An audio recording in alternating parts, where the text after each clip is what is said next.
What's up, everybody? It's Kyle. How's it going? Welcome into the pull list for this March 9th, 2021. The pull list is a show where we talk about books that are coming out tomorrow or today if their DC Books in your store does that. But tomorrow in local comic shops by talking about books that I'm picking up, that I'm excited about, books I think that you should be picking up that I think you'll like. And then at the end of the show, we talk about things that are on FOC this week, which is the last chance your local comic shop has to order them so that you can make sure you get your copies of the books you want. So, that being said, this show is, as always, brought to you by comicshoplocator.com. If you head over to bit.ly/comic locator, you can find stores in your area with which to shop from. Or from which to shop? I don't know. We'll figure that out. Anyhow, stores where you can go pick up books. I am coming to you live from lovely Toledo, Ohio, where it's almost 70 today, unlike in this picture where it's all snowy. So let's get right to the books, shall we? I'm going to start off with a book that normally wouldn't make the list, if I'm being real honest with you. I normally don't cover big two books on this show, but this one is particularly interesting to me. And I'll tell you why. This is The Joker #1 from DC Comics. This is post Infinite Frontier. And what happens in this book is simple, right? At the end of Infinite Frontier, the Joker is like the most wanted man in the world. You know, I'll be honest, this book just naturally reminds me of the song The Joker and the Thief. As I stick my hand up into the camera to try and get things to work the way I want them to work here. But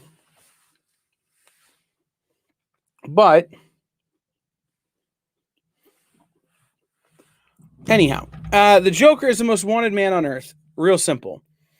And people are trying to catch him, but he's like well ahead of the law. Figure out why things aren't working. There we go. He's like well ahead of the law. So Commissioner Gordon realizes that this is like his shot, right? It's his last hurrah. He's being forced into retirement. All of this stuff, this is his last shot to get the Joker. So he takes on this massive manhunt in search of the Joker. But he isn't the only one searching. And there are maybe bigger, more dangerous people than just the Joker involved in this hunt. And then there's a backup story in this book that I also think is interesting. It's a follow-up to Punchline #1. It's a Punchline story. But Punchline in Blackgate Prison.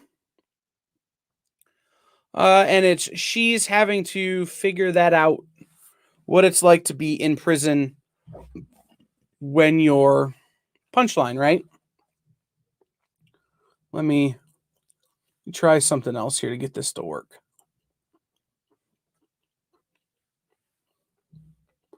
Because if this doesn't work, it's going to make this really hard for me.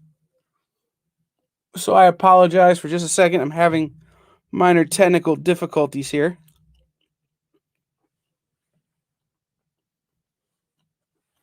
We'll see if it pops up. So the second book I want to talk about this week is another Big Two book, which is, again, super odd for me. But this is Deadpool's Nerdy 30, #1. Guys, this is the anniversary of Deadpool. Deadpool is 30 years old this year, and so we're going to see some very Deadpoolian things from the Merc with the Mouth. Especially in these Nerdy 30 books. So this is one of the books. I don't know if this is the only one or not. I haven't seen solicitation for more, but it feels like something they would do a few times a year, especially this year. But this is some classic storytellers from Deadpool's past. I know you had Rob Liefeld on this book and a few others.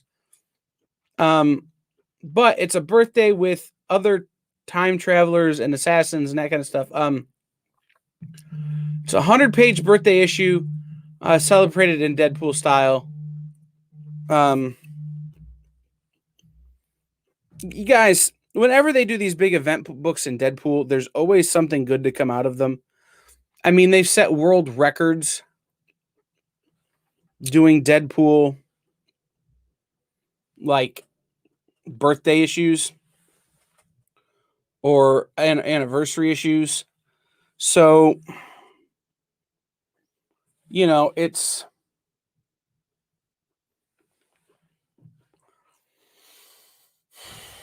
there's a good chance something good is going to come out of this book as my technical issues finally sort of resolve themselves here. We're going to move on to our third book. That's out tomorrow. And this is a book I first told you guys about a month ago. When I told you guys to add this book to your pull list. So hopefully some of you did. This is Proctor Valley Road from Boom Studios, written by Grant Morrison. That's right, that Grant Morrison. This is perfect for fans of Paper Girls, Die, that kind of stuff, but it's also Grant Morrison. So, like, he did Klaus for Boom, but come on, do I really need to, tell you what Grant Morrison has done? The art is by Alex Child, who did Holby City, and Naomi Franquiz, Tales from Harrow County. It's a horror series about the mysterious monsters that haunt this road, right? It's called Proctor Valley Road, and the 4 misfit teenagers who must stop them. So you have these 4 kids. They've set up what they call a spook tour with their classmates on the most haunted, demon-infested stretch of road in America to fund attending the concert of their dreams. So these kids are. My friend Adam is a tour guide in Chicago, and he got his start doing paranormal ghost tours. So that's kind of what they're doing, but they've got kids to pay them to take them out on this tour, so that they can go to this concert. But their visit turns deadly, and these friends race to rescue missing students before the town tears them limb from limb. Now they must slay the evils roaming Proctor Valley Road, along with monsters lurking in the hearts of 1970s America. So, there's a lot of stuff here to really digest, but, these kids are trying to do something good for themselves. Well, kids are always going to do dumb, right? So they're trying to do something that's good for themselves, or that they think is good for themselves, and they wind up biting off more than they can chew. And this is the story of how they figure out how to chew. It's a book that I'm really excited about because it's kind of got that ghost hunter mystery tour kind of feel to it, but it's also got this really fun, we've all made bad decisions kind of vibe. And so I'm excited to see what this book holds. And it's Grant Morrison. Guys, this is the person responsible for Doom Patrol. If you're a fan of Doom Patrol, you're a fan of his writing. This may be a little different than that, but it's worth checking out. Another book that I almost put on my, I told everybody to put on their pull list, and I didn't, and I regret it now. This is Carmen #1. Carmen is done all by one guy, Guillem March from Spain, who is best known from, he did Batman, Catwoman, Harley Quinn at DC. But he's worked as an artist on several graphic novels, including the thing that I know him from, which is the English adaptation of Monica, which was a Russian story originally that Titan put out. But here he takes up, he's writing and drawing a 5-part series about a highly unconventional angel named Carmen and the young woman she takes under her wing, when a case of heartbreak strikes hard. Packed with surprises and metaphysics, this gorgeously drawn series deploys tenderness and humor. Look, This is another one of those books that's dealing with stuff we all go through in our lives, right? Heartbreak, letdown, pain, and it's coming at it from a different angle. You've got this angel Carmen who, is trying to help this girl, but is that really the best thing for her? Is that really what they need to be doing? And so this is a look at that. It's a 5-part miniseries, like I said, all written and drawn by one guy. And the truth of the matter is that it's totally relatable, right? I can't see anything here that's not relatable. Especially if you've ever, I don't know, been a human. So Carmen is a pretty unique book in that regard. Also, look at the cover art, right? Cover art is fantastic. And like I said, it's a story we all know in a way. You're going through something and you're waiting for someone to help you. And then that someone shows up and, oh, yeah, just so you know that someone's an angel and it's going to get weird. That's Carmen. And we're gonna visit one more book and then we'll take a quick break from books and talk about something else real quick. But our next book here is one of the hottest books from Aftershock Comics of the last year, Maniac of New York. So the story of this is that this guy has been a slasher in New York for years and years and years, and they've never been able to figure him out, catch him, or any of that kind of stuff. And he's back.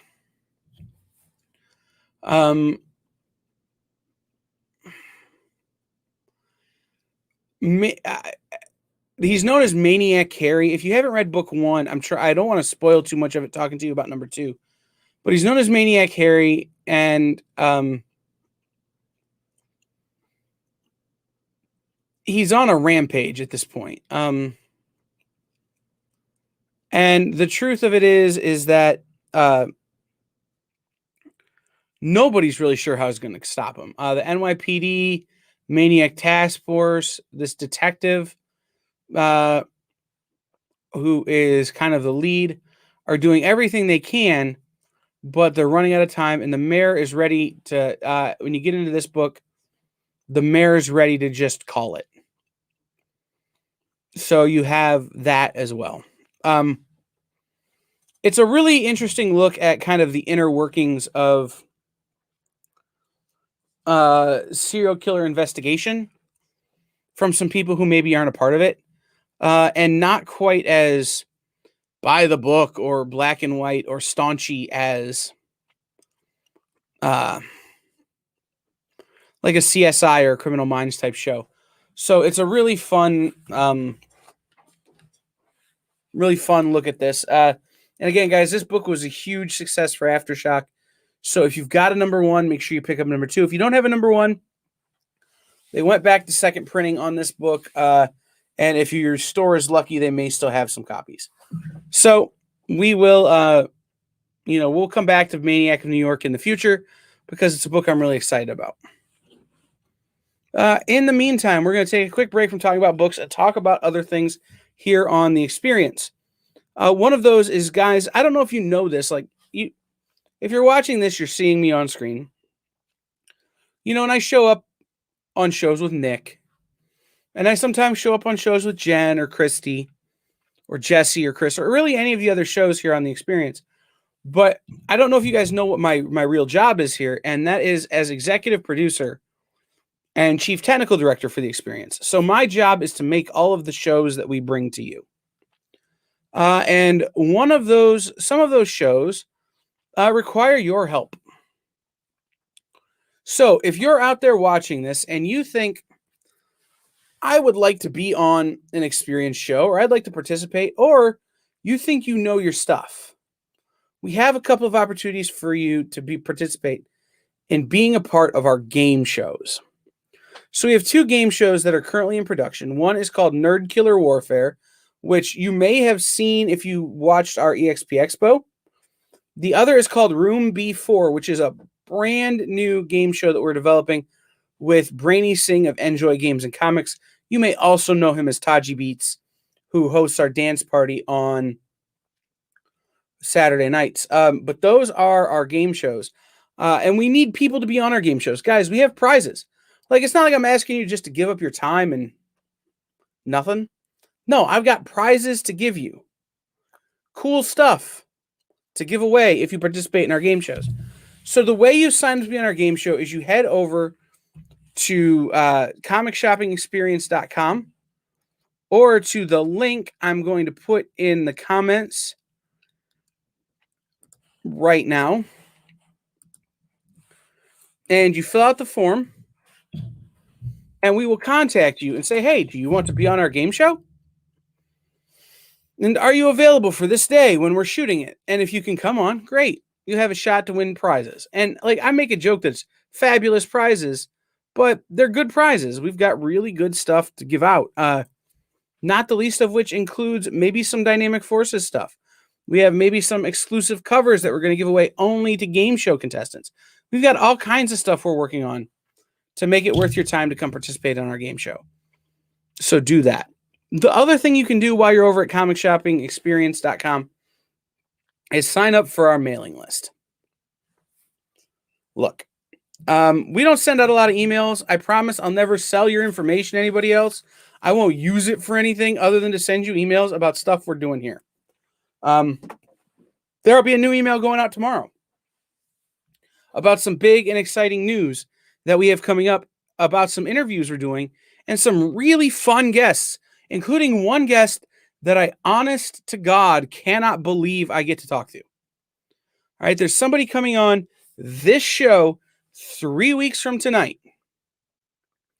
Okay, the last Tuesday in March, they will be on this show. Right now, I will be talking to them instead of talking to you.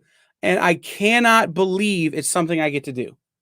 And then hopefully next Tuesday, during Nick and I's show, during what in stores this week, we get to talk to somebody else who's just a fabulous human being, who is a giant amongst men that we're really excited to tell you guys about. And we are only going to tell you, we're going to give you a heads up in our mailer.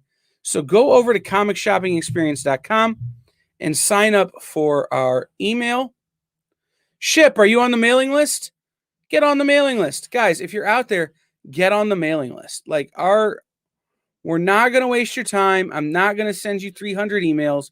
I'm not going to do any of that kind of stuff. We're just going to tell you what's happening. We're going to give you new information, exciting stuff, schedule updates. We're going to let you know when new shows come on, all of that kind of stuff. I can't tell you how important it is to have people sign up to be on our game shows and have people sign up for our mailing list. It's so important to us. You know, we always tell you, make sure you hit like, subscribe, follow, all that kind of stuff. And that's great. And we're growing so fast, and it's hugely helpful. And it's going to let us bring you much cooler stuff. You don't want to sit here and listen to me talk. I can tell. Maybe Ship is the only one who wants to sit here and listen to me talk. But we can bring you cooler content and more stuff if you head over and sign up for our mailing list, sign up for our game shows, hit like, hit subscribe, all of that kind of stuff. I'm going to keep bugging you about it because that's my job. But right now, we're going to take we're going to take another detour back into what we're here to talk about, which is comics that are in store this week. And we're going to talk about another book that came out from Aftershock Comics that was wildly successful and that I'm very excited about, which is Scout's Honor by David Pepose. Scout's Honor is the story of a clandestine organization that may or may not vaguely resemble a scouting organization that we have here in the States, but not really. This is one of those stories about what happens when everybody thinks the same and somebody thinks different. What happens when you're an outsider? What happens when you come to the party and don't come the same way as everybody else? And that's what Scout's Honor is about. Oh, and by the way, there are giant bugs in this issue. there are people who want you to know the truth, and there are people who want you to know what they think is the truth. And Scout's Honor looks at what is real, what is not, and what should you believe, how should you believe, and who should you listen to. So I really like this book. Scout's Honor has been really fun. If your store orders a certain number, they have these little badges that you can get that are like merit badges from the Boy Scouts or the Girl Scouts or whatever scouting organizations you might have been a part of, that are really cool, that look really cool on your backpack or your vest or your denim jacket or whatever, you pimp out with your pins and that kind of stuff. Really cool little bonus if your store ordered enough copies from Aftershock. So, Scout's Honor number 3 is out this week. 1 and 2, you might have a hard time getting 1 right now, but reach out to your local comic shop, see if they have it. If they don't, see if they can reorder it. If they can't, go ahead and try and find it somewhere on one of our EXP shows. I know some of our stores still have copies. Or, hit the Comixologies or one of those places and check it out. It's really worth reading. It's a really fun read.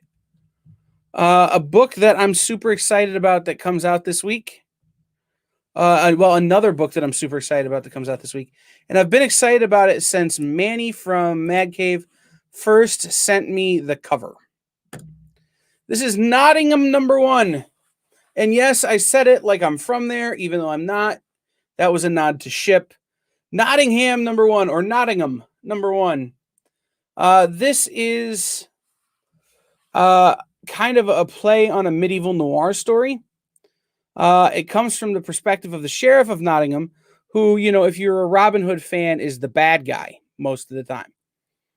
But he's just a dude out there doing his job. And in this case, his job is to hunt down a serial killer with a penchant for killing tax collectors. Now, I don't know about you guys, but I hate paying my taxes. I don't mind what the money goes to.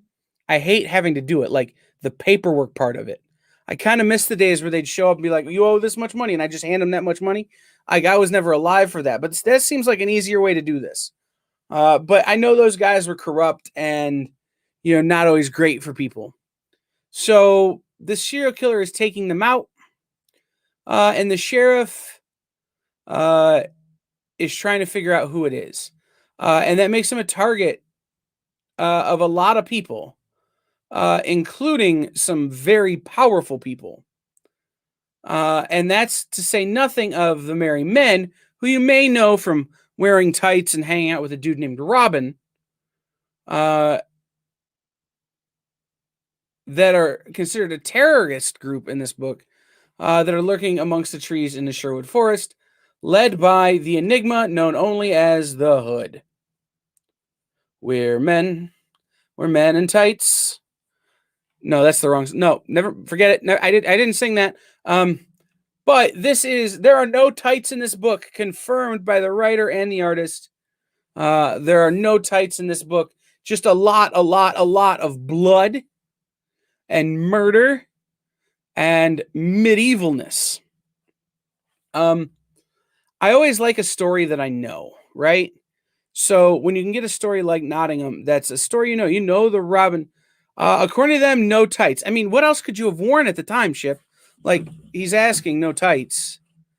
I go, but like the garb at the time, the style was tights.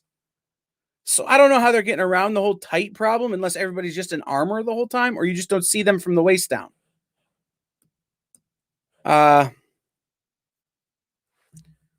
So we'll see. Yes, Blinken and a Chew. My favorite merry man is Alan O'Doyle, because I'm friends with the person who played Alan O'Doyle in the Russell Crowe Robin Hood film. He had tunics, but that's like the waist up, Ship. Like, what is the waist down? Anyhow, doesn't matter. I always like books where I know the story, right? So Aftershock has done some of these. Mad Cave is doing it with Nottingham. You know the Robin Hood story. Even if you just know Robin Hood Men in Tights, featuring a very young Dave Chappelle. Okay? Like, even if you just know that movie, you know the Robin Hood story. And this is taking that story and twisting it and turning it and making it into something different and a different perspective. And, you don't often hear about What did Robin do with the people he stole from, right? Robin Hood stole from the rich to give to the poor. Great. Did he kill the rich or did he just take their money? Was this like a bank robbery type situation or was he actually sticking people up or killing people to steal their treasure? Is he more of a Dread Pirate Roberts type? We don't know. This is a look at what Robin Hood actually might have been if you were on the other side of the table. So I'm really excited for Nottingham from Mad Cave Studios. Shout out to Manny. Shout out to David. Shout out to Shane. Manny is a great guy over there at Mad Cave. Shane and David are the artist and writer, respectively, on this book. And by the way, y'all, this is the first book from these guys. So David Mazan, I think is how you say his name. This is his first published comic. And Shane Volk, he has a middle name. He goes by 3 names. I can't remember the middle name. This is his first comic he's drawn. Shane is a big-time rock star in Canada, though, just so you know. This book has a certain metal feel to it that I really have come to appreciate. So, we have one more book that's coming out next week that I want to talk about here in the first half of the show. And that is, where is it at? Right here. This little guy. This is Knock 'em Dead number... I don't have any signed copies shipped. I don't have any to sell. The person you may want to reach out to about that would be Miss Jen. She would be the person that would have them. I don't have any to sell.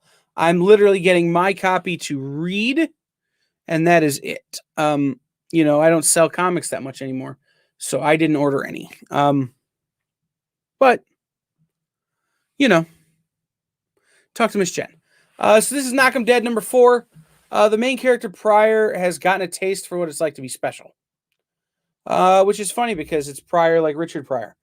To be on top, and he likes it. After trading one spirit for another, the process of possession is beginning to take a toll on his body. Meanwhile, Ronan has stepped up as Pryor's manager and exorcist. The life that she has always wanted to live is in sight. Unfortunately, she can tell something is wrong with her brother. When Pryor finally gets the opportunity for his first big break, he and his sister must decide if another possession is worth it to take the shot. Look, this is a story about a serial killer, or not a serial killer, a stand-up comic who can possess people and tell jokes through them, basically. And he's trying to make it by taking over other people's bodies, and his sister is helping him. The big thing that drew me to issue 4 in particular, because I was going to get this as a trade. I was not going to pick this up as single issues, and then I saw the cover for number 4. And anybody who's a comedy fan knows that this is Steve Martin. Like from one of the greatest albums ever made. And it's the cover for his book, Born Standing Up. Like, if you're a stand-up fan, you love Steve Martin. And you recognize this cover because it's iconic. I spent my day watching John Pinette videos. I love stand-up. And this book is one of those that really does a good job of kind of talking about the price of fame and what people are willing to go to for fame. But where is that line? And also, oh, by the way, there's some mysticism and some magic and some demonology and some of that kind of stuff involved that makes it even more interesting. So check out Knock 'em Dead. Again, this is number 4. You can probably get 1 through 3 at your local comic shop.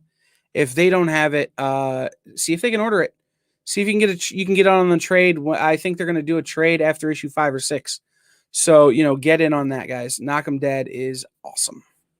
So, to recap what we've done in the first half of the show, we've talked about all the new books that are on my pull list. We're only halfway through the show. Kyle, what are you going to do with the second half of the show? Are you going to lecture us more? No.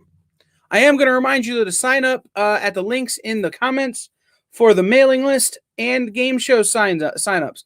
If you're watching us on Facebook, YouTube, Periscope, or somehow through our website, head over to twitch.tv/the_EXP and hit subscribe over there too. We could really use some Twitch subscribers. By the way, our Taji Beach show, our Saturday night dance party, is exclusive to Twitch. So if you're not following us over there, you're never going to see it. I know Richard Ship, who's in the comments, is a fan. He likes the Taji Beats. I love the Taji Beats. You got to get in on Twitch, guys. That's the secret, Twitch. So we're going to take a quick break here on the pull list presented by comicshoplocator.com. And we will be back after the break to talk about things that are coming out that you need to tell your local store to add to your pull list so that you get them when they're released. Back in just a minute.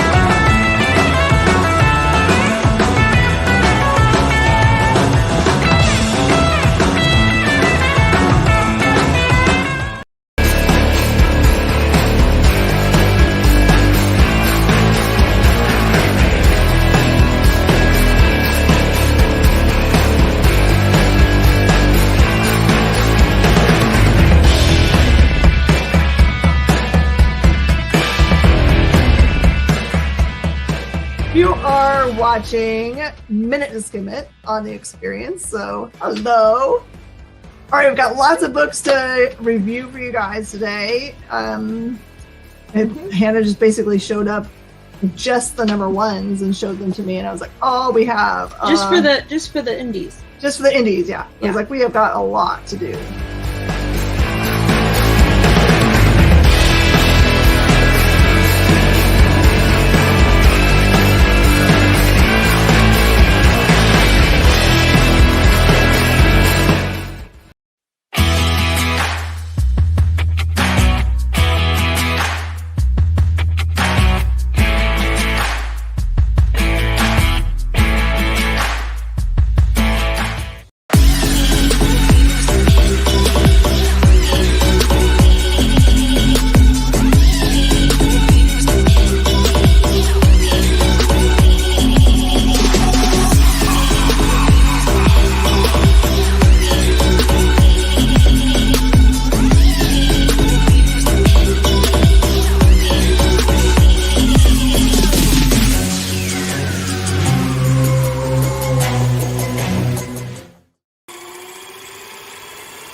Welcome back, everybody.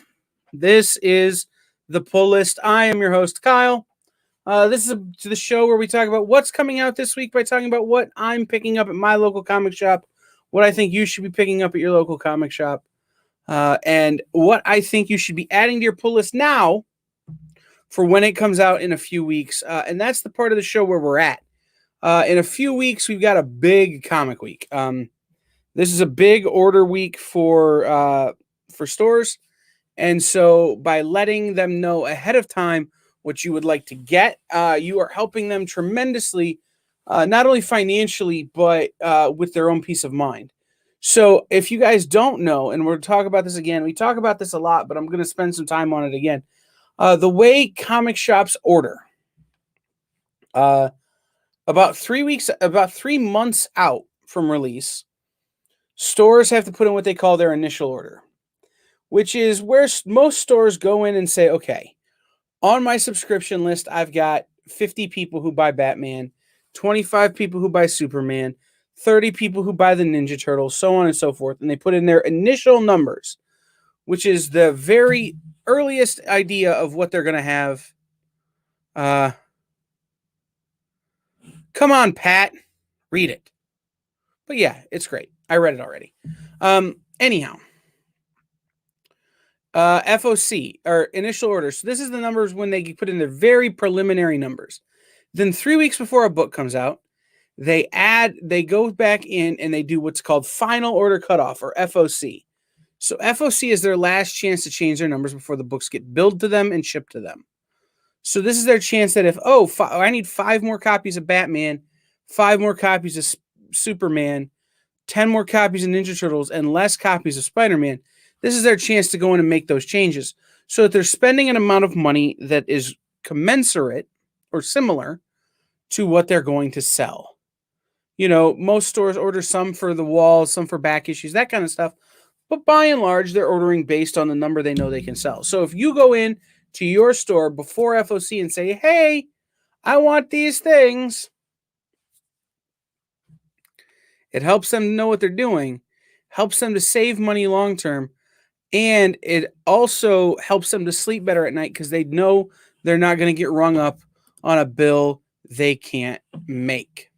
So right now, these are the books that I think you should be adding to your pull list that come out that are on FOC this coming Monday. So that means they come out a month from now. So your store has to know by next Monday, this coming Monday, whether or not you want these books. So this is Geiger #1 from Image Comics, written by Jeff Johns, drawn by Gary Frank. Gee, I wonder what they've done. Jeff Johns and Gary Frank, team up for one of the most anticipated new series of the year, really. It's a mind-blowing new series. We'll look at the years following a nuclear war that ravaged the planet, right? So, guys, I don't know if you're familiar with this term nuclear winter, but what happens if a big enough nuclear bomb goes off, the mushroom cloud and the soot in the air will block out the sun, and it will cause what's called a nuclear winter. Okay, like that's when all the radiation travels and all that kind of stuff. Like, we can get into the weeds on how an atom bomb works and what it could potentially do if it's a big enough bomb. But this follows a nuclear war ravaged planet. This desperate outlaws battle for survival in a world of radioactive chaos. Out past the poisoned wasteland lives a man even the night crawlers and organ people fear. Some name him Joe Glow, others call him the Meltdown Man, but his name is Geiger. So this is a story about a guy who maybe, I don't know, I haven't read it. I'm very excited for it. But this is a book that talks about, a post-apocalyptic dystopian future and someone who is the most powerful person in that future. And what's interesting to me, and part of the reason why this book fascinates me, right, is that the tool you use to measure radiation is called a Geiger counter. Spelled the same way. I don't know if this means that this guy can harness and measure radiation. I don't know what this means, but it's Jeff Johns and Gary Frank, the guys who, by the way, the last thing they did together, maybe the single greatest Dr. Manhattan storyline ever in Doomsday Clock. Just saying. Can't go wrong with two legends, and you can't go wrong with two legends given the creative freedom of a creator-owned book at Image. So check out Geiger. I'm warning you now. This book is going to be hot, hot, hot, hot, hot. Literally, figuratively, and in the story. All right. The next book I wanted to talk about is another Image book. This one from, I don't know, another wicked hot major writer right now. This is The Silver Coin by, I don't know, Chip Zdarsky. Do I need to sell it anymore? Pat, you're in the comments. Chip, are you still there? Do I need to sell a Chip Zdarsky book to you guys? Or can I just say, hey guys, it's Chip Zdarsky, and you run out and buy it? I'm going to tell you about it anyway. So The Silver Coin is by Chip Zdarsky, art by Michael Walsh, who is an Eisner Award winner for Black Hammer. He also worked on the Justice League and Star Wars. And Kelly Thompson and Ed Brisson and Jeff Lemire.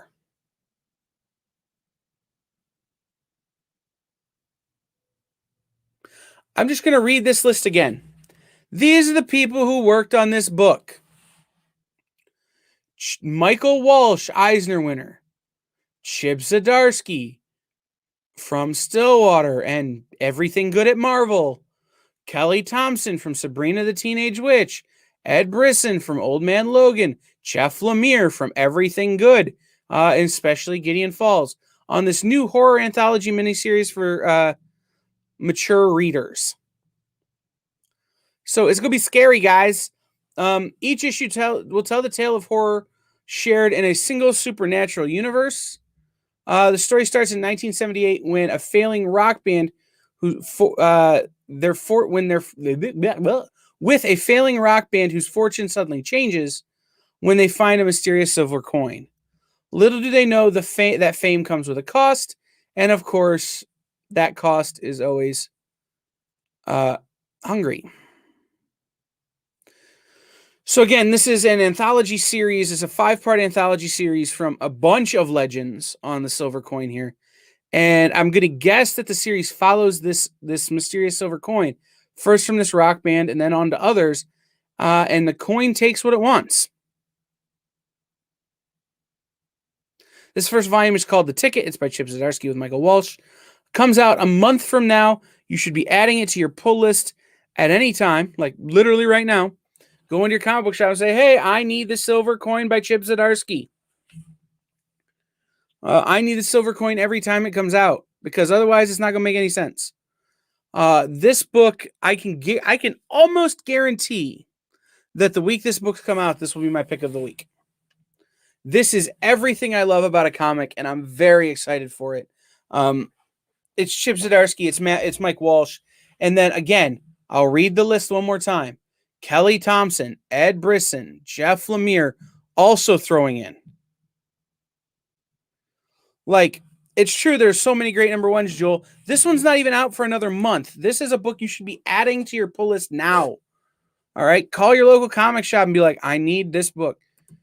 But, I mean, it's 5 issues from 5 legends, all telling 5 stories in one shared universe in the silver coin. So, check that one out. I think it's a surefire hit. The next book I want to talk about is, did I not get a photo for it? Must nada. Okay. The next book I want to talk about, we'll just take it down, is a book called Bloom. I didn't get a cover photo for you. I apologize. I will try and do that right now while we're talking about it. But Bloom number 1 comes from a company called Hero.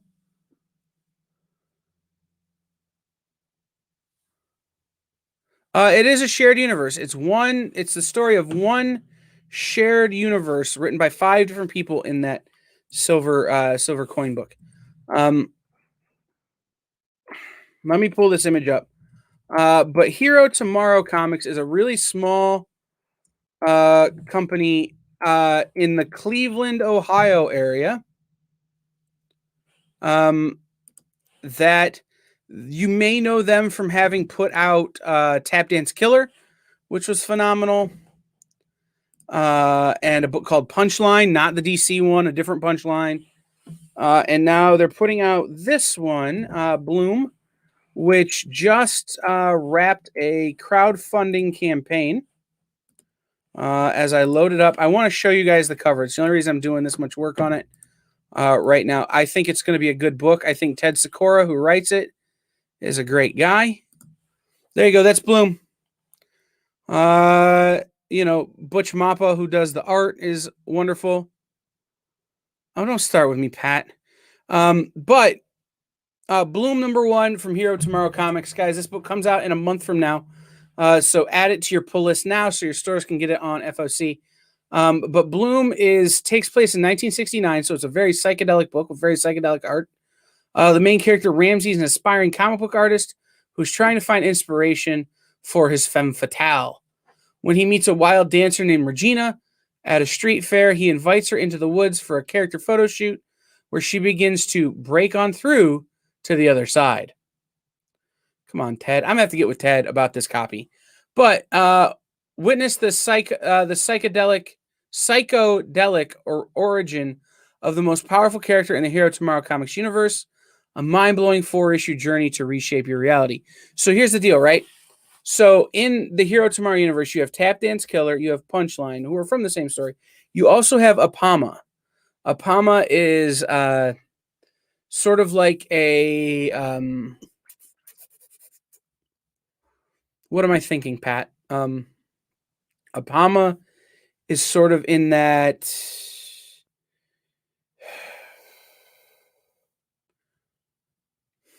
it's not going to come to me. It was an Edgar Rice Burroughs book, but anyhow, it's about like kind of the land before time kind of story. But this is all one shared universe again in the Hero Tomorrow comics. And this is the origin of the most powerful character of Hero Tomorrow in Regina. So this is Bloom #1 from Hero Tomorrow comics. Out in a few weeks, so add it to your pull list now. There's been a lot of talk this last week about Bad Idea. Bad Idea Comics released ENIAC #1 last week, and there's been a lot of talk amongst retailers, among fans, all that kind of stuff about Bad Idea. So in the comments, you guys tell me what was your Bad Idea experience? Did you go out and try and get ENIAC #1? Are you just trying to get an ENIAC #1 not first printing? Tell me what your experience was like, and what you're thinking of that book, because the next book is their next new #1. It's released the same week as ENIAC #2. This is Tankers #1. And it's the story of the CEO of a global energy conglomerate called Greenleaf Oil that has just discovered something truly terrifying, that the planet only has a decade or less of petroleum left before it's gone forever. He has a plan to make sure his great-great-grandchildren continue to generate maximum shareholder value and secure their own legacy in the process. Rather than develop a game-changing renewable energy through the power of corporate innovation, Greenleaf has perfected the next best thing: time travel. Duh. So that they're basically, what they're going to do is they're going to send people in mech suits. You can see it on the cover there, back to the Cretaceous period. Tweak the trajectory of the meteor that killed the dinosaurs, and give mankind 500 millennia worth of oil reserves.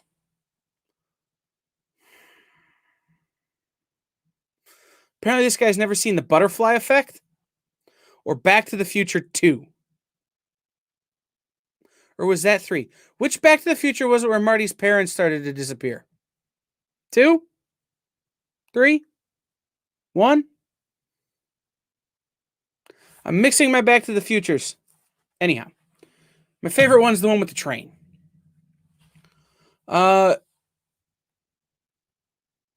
So, yeah, I mean, they go back and they mess up history, and this is about what happens after that.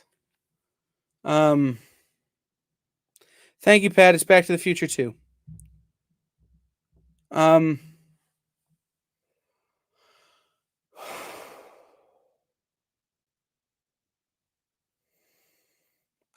Three has a train, right? I know 3 is my favorite. Anyhow, so this is a time travel story about oil and what some rich folks will do to stay rich. Written by Robert Venditti, who wrote Justice League and is a New York Times bestselling author. Artist Juan Jose Rip, who did Wolverine. And Eisner Award-winning colorist Jordi Belair, who did Pretty Deadly. They take all of your insecurities about mankind. This is directly from the copy. They take all of your insecurities about mankind's most self-destructive impulses and turn them up until the knob snaps off with 3 double-sized issues. Shipping bi-monthly. That means every other month. Don't look it up. And we're going to take a real quick break here with about 5 minutes left. And then we're going to come back and we're going to talk about the last 3 or so books really fast that I want to talk about. So I will see everybody in just about a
Welcome back in, everybody. It's your boy Kyle again. We're back. This is the last 3 books that come out 4 weeks from now, so you need to add them to your pull list now. So on Monday, when your store completes their FOC, they can order them for you. Okay. We're going to go fast because we've got like no time, and Miss Jen is up after us, and there's so much still to talk about. So we're going to start with Locust #1 from Scout Comics. Locust is most of humanity has fallen victim to a terrible plague that has turned them into giant locusts. Guys, did you know this is a cicada year? Just so you know, if you live in a cicada region, get ready. It's coming. As the locust consumes the earth, the uninfected survivors struggle to stay alive during the Great Transformation. A fisherman and his elderly mother try to escape a decimated New York City. Can they survive? Kind of reminds me of Tom Clancy's The Division, but with less terrorists and more giant bugs. This has been a theme this week. There's been a few giant bug books. The next book is from Aftershock Comics, Project Patron. Show 30 years ago, the world watched in horror as the Patron, a hero sent as a humanitarian from a different dimension, went punch for punch with Woe, a primordial beast, and a perfect match for our mighty protector. In the end, hero and villain alike fell, but the Patron returned and continues to defend to this day. At least that's what we've all been told. The truth is the Patron died that day along with Woe. The UN replaced the Patron with a Reploid, designed to mimic the real Patron and continue on his mission of protection. So, guys, this is Aftershock's version of Nick Fury likes to clone himself. So this is a life model decoy doing the job of the real thing. This is a story, you know, that you can kind of project where it's going, and then it takes a really interesting turn. So just know this is more of a superhero book than you see from Aftershock often, but it's still Aftershock, so it's not all that superhero-y. And then the last book I wanted to talk about is a book that shouldn't need much love from me because of its history. This is I didn't grab a photo for this one either. So the last book I really wanted to talk about was Beast of Burden, Occupied Territory #1. Guys, this book has won Eisner after Eisner after Eisner. It's a fantasy humor book. And this is Japanese mythology with the Western occult. So it's, you know, really 2 not similar stories mixed together. So basically this takes place in U.S. occupied Japan after World War II. Yeah. A mysterious curse creates an army of crawling disembodied heads, which threatens to overwhelm the region. You guys remember the creepy head on the legs from Toy Story? That's what I'm seeing, because I can't picture creepy disembodied heads. But that's what this is. So it's the team of people who fight this sort of occult sort of stuff that happens, takes on these heads in, again, World War II era Japan. It's an interesting take on a story that maybe, you know, you can recognize a little bit. But again, guys, this is Beast of Burden. Beast of Burden has won 8 Eisner Awards. Like, right, Pat, I still have nightmares about this story. You still have nightmares about it. I still have nightmares about it. And now they're going to put in a Beast of Burden book. 8 Eisners from this group, guys. So you know it's quality. You know it's quality. So in my last minute here, we've gone through everything that I think you should add to your pull list, everything I think you should be picking up this week. I'm going to remind you guys to head over to the links in the comments, and I will share them with you again later to sign up for our game show. We have Nerd Killer Warfare, and we have Room Before. That we need you guys to get in if you want to win prizes. Like, if you don't want to win prizes, I guess don't sign up. But then don't complain when you don't win prizes. I mean, who doesn't want prizes? I don't understand people. Anyhow, and then the second thing is sign up for our mailing list so you can get our giant news announcements, guys. I have 2 giant news announcements I'm hoping to make tomorrow in our mailer. You're not going to find out about them until it's like late. You find out about them first in our mailer. So head over to comicshoppingexperience.com, click on fill out the mailer sign up, and then click at the top where it says sign up for our game shows and sign up to be on our game shows. Also subscribe to our Twitch, but we'll talk about that later. Right now, it's time for Minute to Skim It. I could keep rambling and ranting and raving like a lunatic person that I am, but I'd rather let you guys talk to Miss Hannah and Jen, and to be real honest, eat dinner. So here is Minute to Skim It. See you guys in 45 minutes. Bye!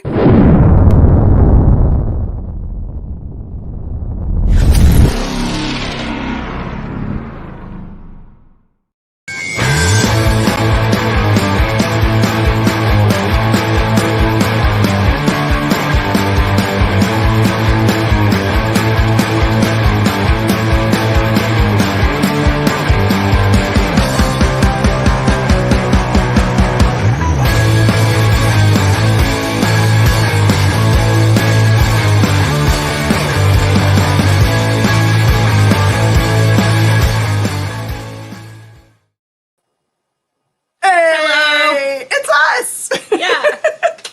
Hey, welcome to the experience. You are watching Minute to Skim It, a long-running review show with no spoilers. Yep. Or non-intentional spoilers, I guess. I'm Miss Jen. And I'm Hannah. Right? And then if you're wondering what my shirt says, this one says hey, and on the back it says it's 4 horses. It really does say It does. You're going to see some, this is going to feel a little bit like Minute to Skim It that happened during COVID full shutdown when we had mostly super independent books we're getting from the independent books themselves.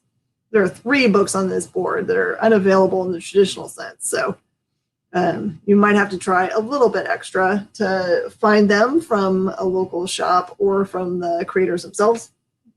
But let's get started. We're going to tell you a lot about cool things that are coming out this week. It's not as crowded a board as it was last week. That was an insane week when we had so many things releasing. But there's still so many great number ones, things to jump on this week. So Non-Stop Spider-Man is a very interesting book. I'm not sure where they're trying to put this in the canon of Spider-Man. It's very clear that it's different, though. It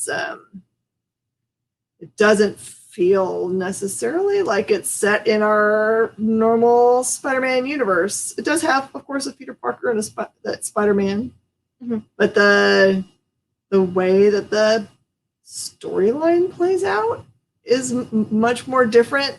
The way he's interacting with the other characters, so cool. But the art style, I can't show you. Can't show you the art style, but I remember if this is the one that has the extra story at the back. Let me verify before I tease you guys with extra storiness. Yep. So after you read the main storyline in this book, don't stop, because after the title page in the back, there's more story, and that story has got that one has Baron Zemo in it. I don't know if they're trying to say from this extra story that's in it, is it tying to the Spider-Man story that's in the book? I'm not 100% certain, or if they're trying to tie it to something else that's going on. But it does appear in the book itself to be setting up a brand new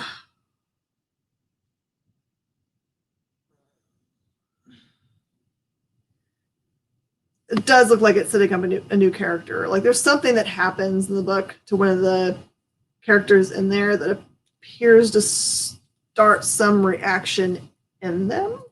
So I'll set it up very vaguely for you.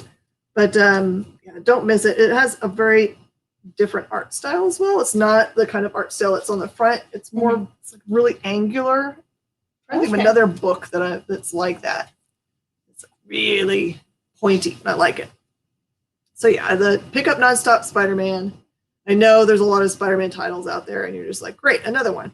But this one feels like it's You're not going to say to yourself, great, another Spider-Man. You're going to think, oh, what's going on next? All right. So from heavy metal, Maiden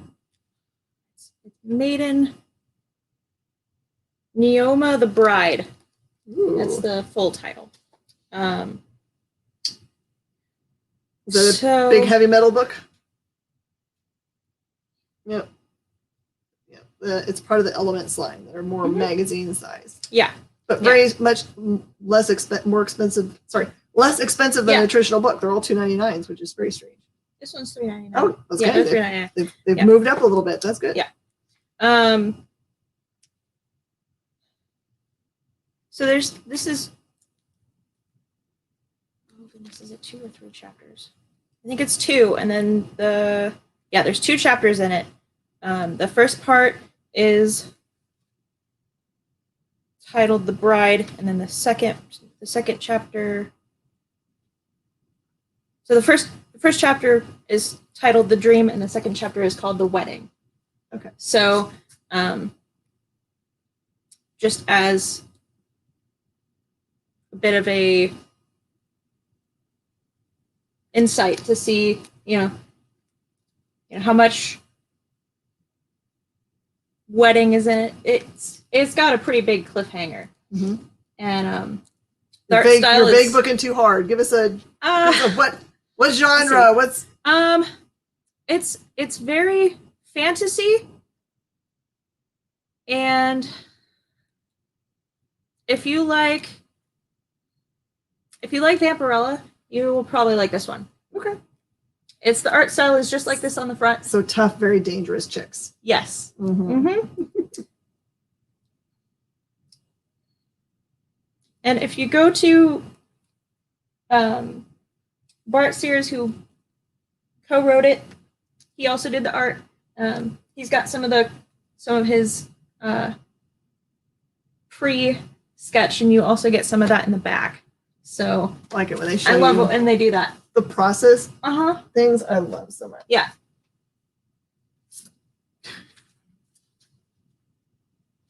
All right.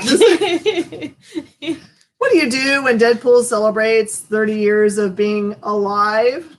You put out a Deadpool, I think it's called Nerdy 30. Yep, Nerdy 30. This is actually the Liefeld cover. So there's a bunch of different covers to this book, which is really fun. So it makes fun of a great many things, including, so there's a bunch of little stories in here. So it's not just one straight up story. There's a bunch of individual ones. And the one that I love the most really makes fun of the whole Cable moving through time scenario, where in this one, it's him trying to find a way to either save or destroy Deadpool, depending upon which version of him shows up when. It's kind of funny. It kind of feels a little bit like, do you remember when they had the storyline where Cosmic Ghost Rider had stolen Thanos as a baby? Yes. And then it got all kinds of ridiculous because, is that good or bad? Or right. Did it make it worse? Yes. But yeah, it feels like that. And then it has the very last story. There's a bunch in here, but the very last story is from Liefeld himself, in which he super awesomely makes fun of things like pouches. So, of course, it's a fun book. If you're a Deadpool fan at all, you probably should grab that up. Do one more. Okay. And Thor and Loki Double Trouble, which is an all ages book. Weirdly, I only chose this one cover because it has a giant Loki on it. But it's very obviously aimed. It's a rated T book, and it's definitely obviously made to make for. Even though I don't think Thor and Loki themselves are very rated anything anyway. I don't think so. So, you don't have to worry about them like you would for handing a Deadpool to kids. But it's a really fun book. Addresses the craziness that happens between them as brothers specifically. It feels like it's set with them being probably just pre-ruling. So like young adolescents kind of age where they're still just like they live for playing practical jokes on each other, and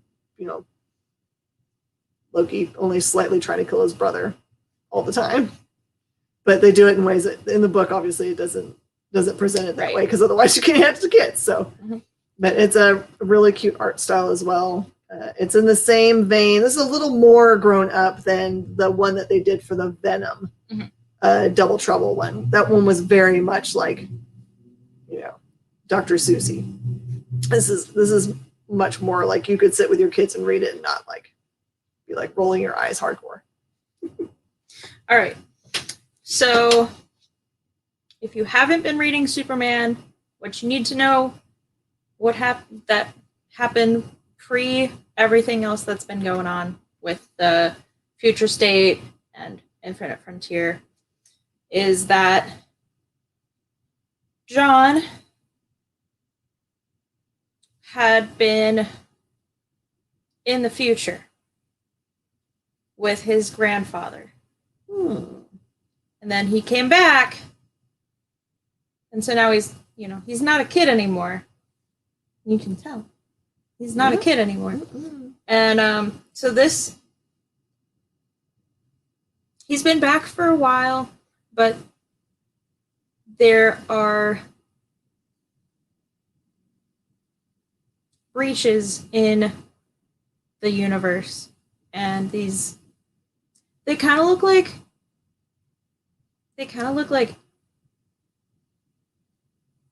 they're alien bug looking things. And so of course father and son have to fight together. Oh yeah, they're on the cover. That's what they look like.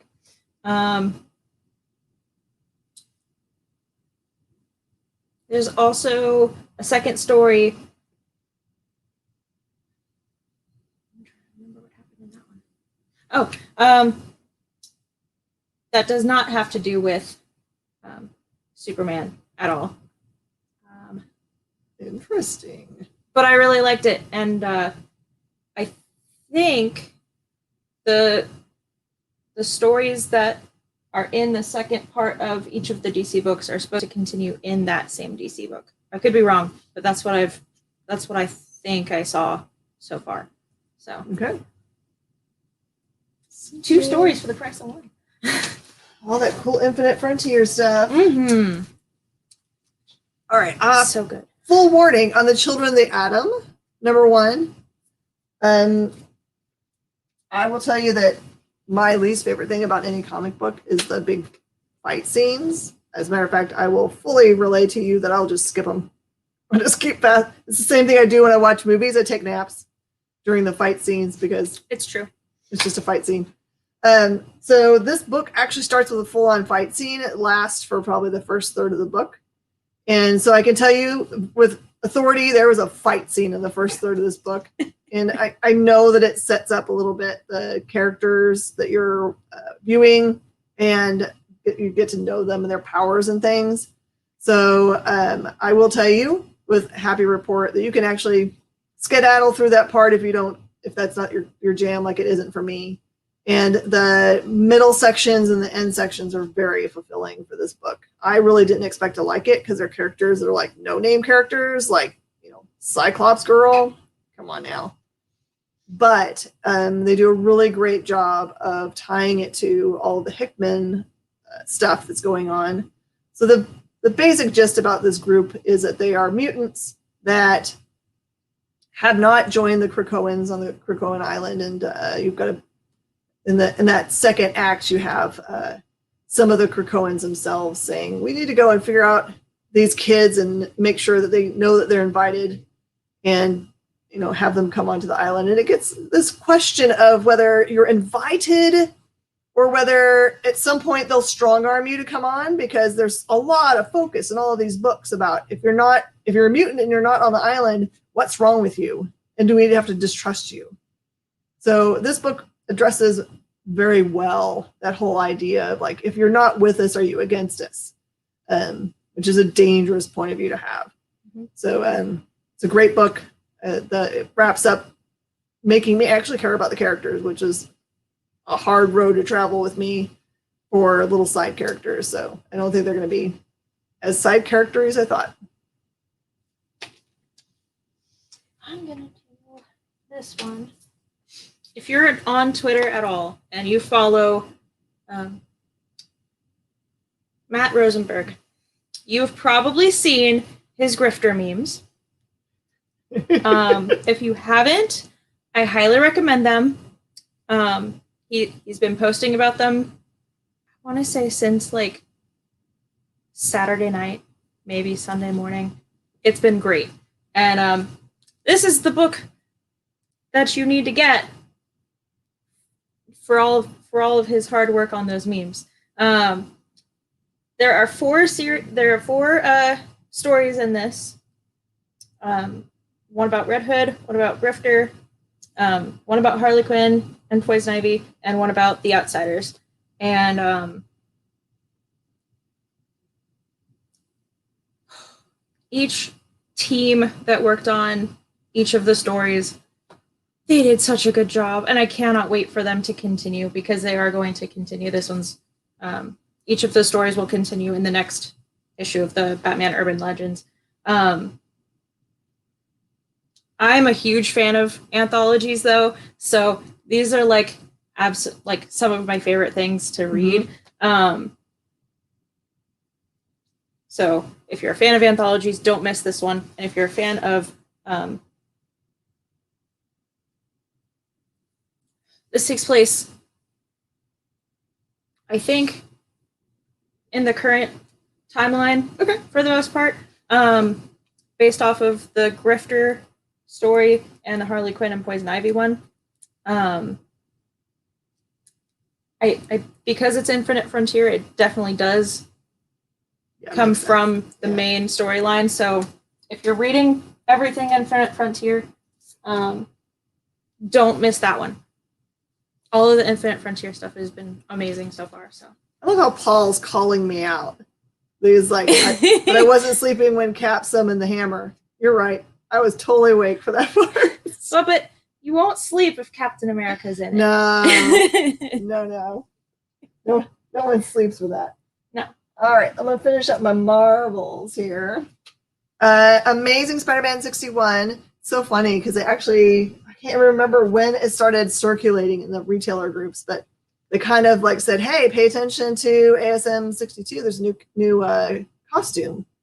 And I'm thinking to myself, when FOC came around, I was like, going, "Well, it fully says new costume and actually shows him half in it on this cover of 61." So I was like, I think maybe they thought it was going to be an issue later, but maybe they're going to call it's his first full appearance in the costume. But I'm telling you, like the second page of this has like the full image of the costume itself. So it looks cool from the half that I can see. So from the same vein as the Jessica Drew's Spider-Woman series that's running now, where she is offered a new costume and there's got to be some kind of catch that goes with it. That is kind of what's happening here, where it appears that Pete's given into the idea that it's a good idea to have his suit live stream everything he does as Spider-Man and be promised that they'll turn it off whenever he says. It's not that dumb, right? If it makes that much money, if you can monetize Spider-Man, would you ever turn off the live views on it? Maybe to the public, but you would totally still be watching it if you were behind the camera. No, man. If you can monetize it, heck no. Like you could sell that for millions of dollars a minute. So anyway, it's going to get really confusing. Depends on who's behind the camera, though. If it's a villain, they don't want to monetize everything because they want to be able to see it themselves only. Pete would never, ever consider this if he wasn't so daggum poor and need access to a really swanky suit. Where's Tony? Where's AI Tony? He just needs to Get a Twitch account. Yeah. Right. So anyway, this is the first at least cameo of the new suit. It's Yeah. You definitely see the entire suit on the second page. Mhm. So I guess in that way it's a little spoilery, but hey, it says it literally on the cover. Yeah. And this is the correct usage of the word literally. And the correct pronunciation. Sorry, it's my total pet peeve for people to use that word you don't incorrectly. You don't like Chris Traeger? I mean, it's funny because I have friends in California, and people from California specifically use that word all the time. But they don't say literally. They say literally, which isn't even a word. Yeah. And they use that word incorrectly also, so, oh well. Sorry. Soapbox over. Parks and Rec. And Immortal. Yeah, that character for sure. Yeah. I will forgive him because he's pretty. Immortal Hulk number 54. I like that cover so much. It's funny. It says astounding UFOs on the cover. Astounding UFOs. Continuation of that insane storyline of Immortal Hulk. Has a little bit of the under. The last little bit of the book gets back down to the under.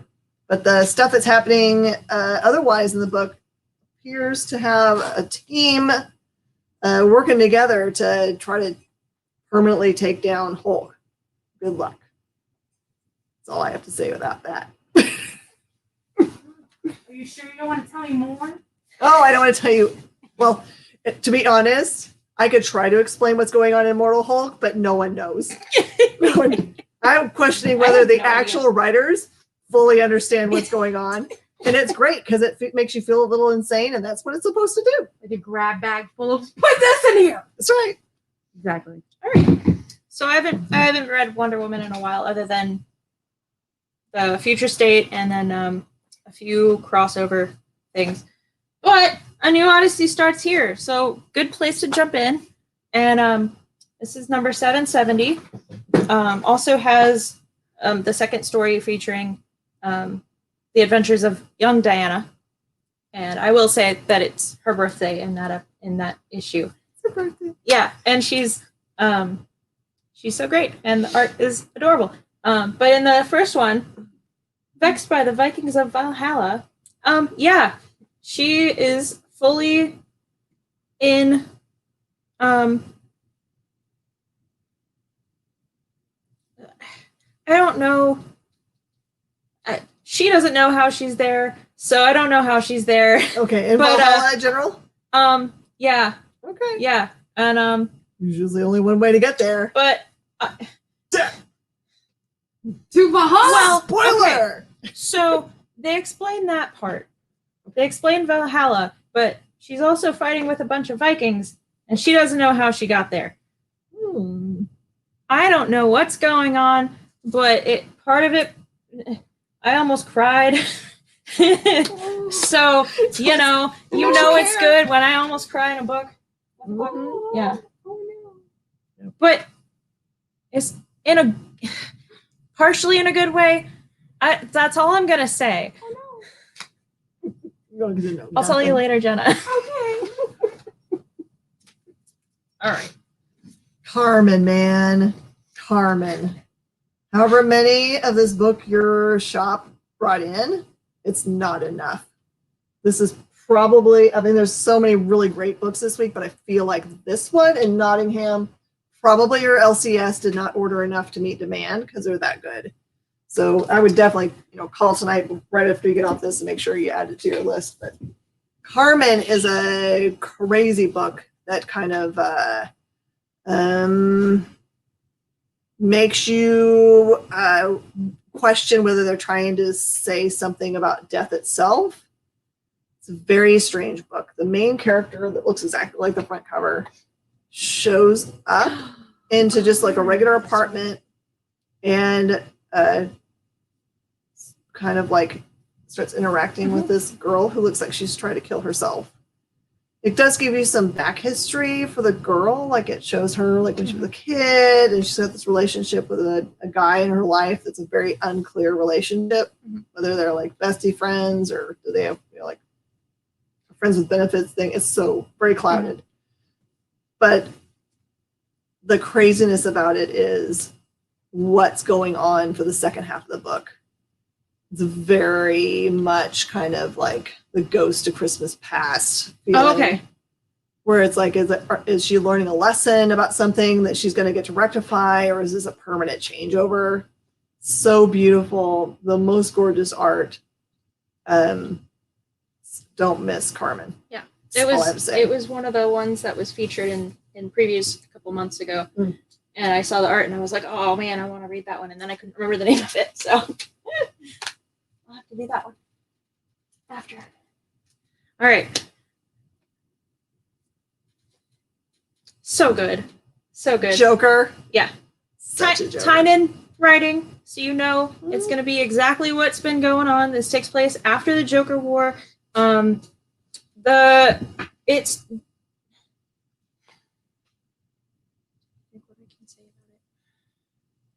Okay, so the last part of the Joker War, if you haven't finished it, spoiler alert. Close your ears for a couple seconds. Joker's still alive. I mean, we kind of knew that. It's been mentioned a few times in some of the other books already. Mm-hmm. And so, but they do go through what happened at the end of the Joker War from other people's point of view. Specifically, Commissioner Gordon, or former Commissioner Gordon, because he's retired now. Okay. He retired at the end of the last issue as well. And he deserves it. Oh my gosh, yes. Poor guy. You get to see a little bit of him at the beginning of his time in Gotham, which I loved. And I'm not going to say anything else about that because it's an ongoing theme in the book. But he is asked a question and he gives an answer, but the person who asked him the question's like, no, I don't think you know what I'm asking you. And by the end of this issue, like, I got chills. And so then that part gets resolved then. Kind of like it's like a personal belief kind of a question, but not like religious or anything like that. Just like, I'm not going to say anything about it, but second story is Punchline, chapter 1. So do not miss it if you're a fan of Punchline at all. The one shot that happened a couple months ago, 3 months ago or something like that. This is directly after that. The story in the back of this one is direct consequences from that issue. So sweet. We're going to pull out our copies of it. Mm-hmm. It has more to do with the trial. I will say that for any of you who may have forgotten. Every once in a while, I have to admit that there's a book where I've met my match. Right? It's not that I don't think it's a good book. I just still don't know what I'm reading. Oh, yeah. So Deep Beyond by Mirka Andolfo. I know that it is taking place somewhere that doesn't feel like Earth proper, and that part of it takes place under the sea. And it's definitely a relationship amongst these people that are obviously on some kind of team. But other than that, they have not answered any questions so far for me. You know how usually you get your first issue and they give you a little something, it's tease you when you go to the next one. I was like, when I finished first one, I was like, well, I don't know what I read, but I'll read number 2 so I can find out. And you were like, yeah, number 2 is going to answer some stuff. Nope. No. I can't remember if I read that one too. Yeah. I think I did. It's it just good. Pulls you in deeper. Great art. Deep beyond. But I will be fully admit that I've met my match mentally. I don't know what I'm reading. That's okay sometimes. Yep. Like, I tried real hard. I was even eating protein. all right, I'm gonna be honest. So I need to go back and reread all of my Homesick Pilots because that's kind of where I'm at. In the last issue, we're introduced to more of the ghosts, but like somehow it got away from the house, but it's still related to the house, and I'm confused, and I feel like I missed something, so I'm gonna have to go back and reread. But you find out a lot more in this one, and I didn't get a chance to fully read it, but you do find out some more about the ghosts that appeared in the last issue, which the VHS tape ghost. There's the hook right there. That's all you have to say. Yeah. The VH tape. But not like made out of like the he's made out of the tape inside of the tapes. Perfect. Yes. I love it. It's so pretty much. great. Yeah. Hey, Bob. All right. Oh, Maniac of New York. So amazing. It's pretty much straightforward slasher goodness. In this one, it takes place the whole series takes place in New York, obviously. And it's a serial killer that is very brutal and doesn't seem to have any kind of regard for, who he's killing. But in this one, it all takes place on a subway. The first subway car system that's been set as a fully automated one. So it's going to look bad on the mayor. I'm 100% certain. Oh, yeah. Just if you like brutal gore and there's good storytelling in there because there's some characters you're going to start caring about because they're the ones in the direct damage path of this maniac, wherever he is. I'm sure we'll find out. Full of stabby, cut. Very stabby. Stabby, cut. That's a really brutal knife. It's got 2 of those on there. That's. I see he's played stabby, cut before. And I like how he's got like rags wrapped around the handle so it doesn't slip through his hands so he doesn't stabby himself. He's watched Forensic Files. He's good at the unaliving. It's clear, yeah. Good at the unaliving. All right. So I haven't played a whole lot of the God of War games, but I do love them, and I love the lore of it. And God of War, Fallen God. This one's got a lot of emotion in it. A lot of emotion in it. And does it have Kronos in it? It has Kratos is him, right? Yep. And then Kronos, is that his son? Yes. Okay. No, his son's not in this one. Oh. It does show him like going throughout the entire world of this. Like he doesn't stop moving, essentially. Like, I mean, he never does anyway, but like, I really liked it. The art is phenomenal. It's a lot of internal monologue. It's all of his thoughts setting up everything. So I can't wait to see where it goes next. This one doesn't have a whole lot of the action yet, but I think this is just stay awake. Yeah, it's a really good setup for everything that's going to happen. Which I've just like the games. Yes, exactly. The first act, there's never really any just monologue. Just monologue. Hannah, were you with us yet when we went to the Space City Con that was down in Galveston and set up? Not yet, no. Okay. Because I swear that the fellow who did the voice acting was there. Probably. Will color me jealous. And it was one of those crazy things. So it was down in Galveston, and they had a winter weather warning, kind of like we just got going through. Oh yeah. And so we went down there. The winter weather started to happen, and then all of the famous people wanted to leave ahead of the storm, which would have put them, ahead of the end of the convention by far. And they all wanted to get paid out, even though they weren't going to be there for the last, half of a day on Sunday. So it became this like crazy thing in which I had panels in which they were going to be in, and I was hosting, and I would go and like poke their arm as they're standing in line at the office to be paid out. And be like, can you, like, someone will hold your space? Could you come and be part of the panel there's hundreds of people in the room waiting on you right now? Yeah. It was the most surreal thing ever. And then we had to drive home in the middle of the ice storm with, a trailer the wind trying to push us right off the highway, off the causeway into the water. Over that giant brick. No, ma'am. That was a fully crazy day. All right, you guys all wanted to know about Nottingham. Mm-hmm. On the experience yesterday, I had a really great interview with Mr. Hazan and the artist of this book, which he turns out being a famous musician, which who knew? Just so you guys know, the writer of this book and I believe the artist both won like a talent search that Mad Cave put on.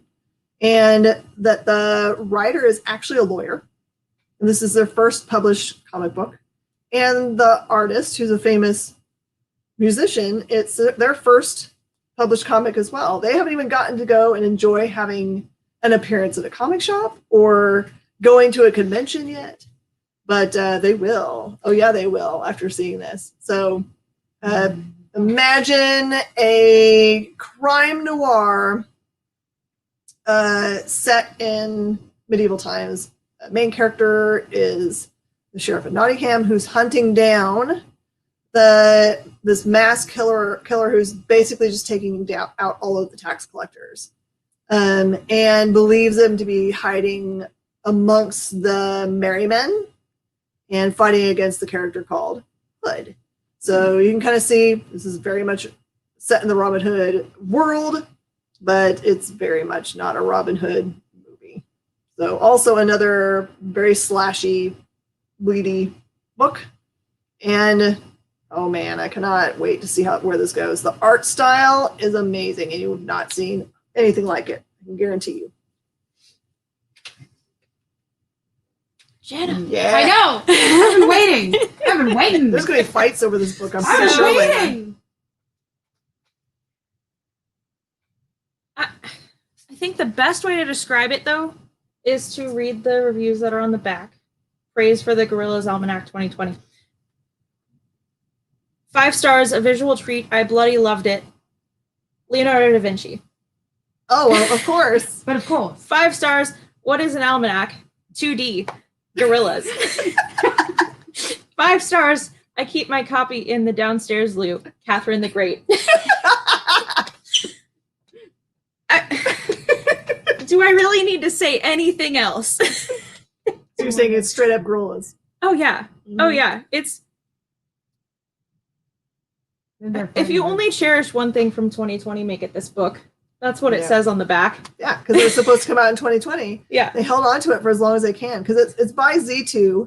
Yeah. It's a great publishing company that allows musical acts who obviously they're super talented people and probably obsessed if they've had any dreams about making a comic book. Mm-hmm. And there's a great many super skilled ones that have come out. There was one by Poppy and Skillet did one, which is kind of a follow-up. They've already put it out. So the follow-up's already come out. Mm-hmm.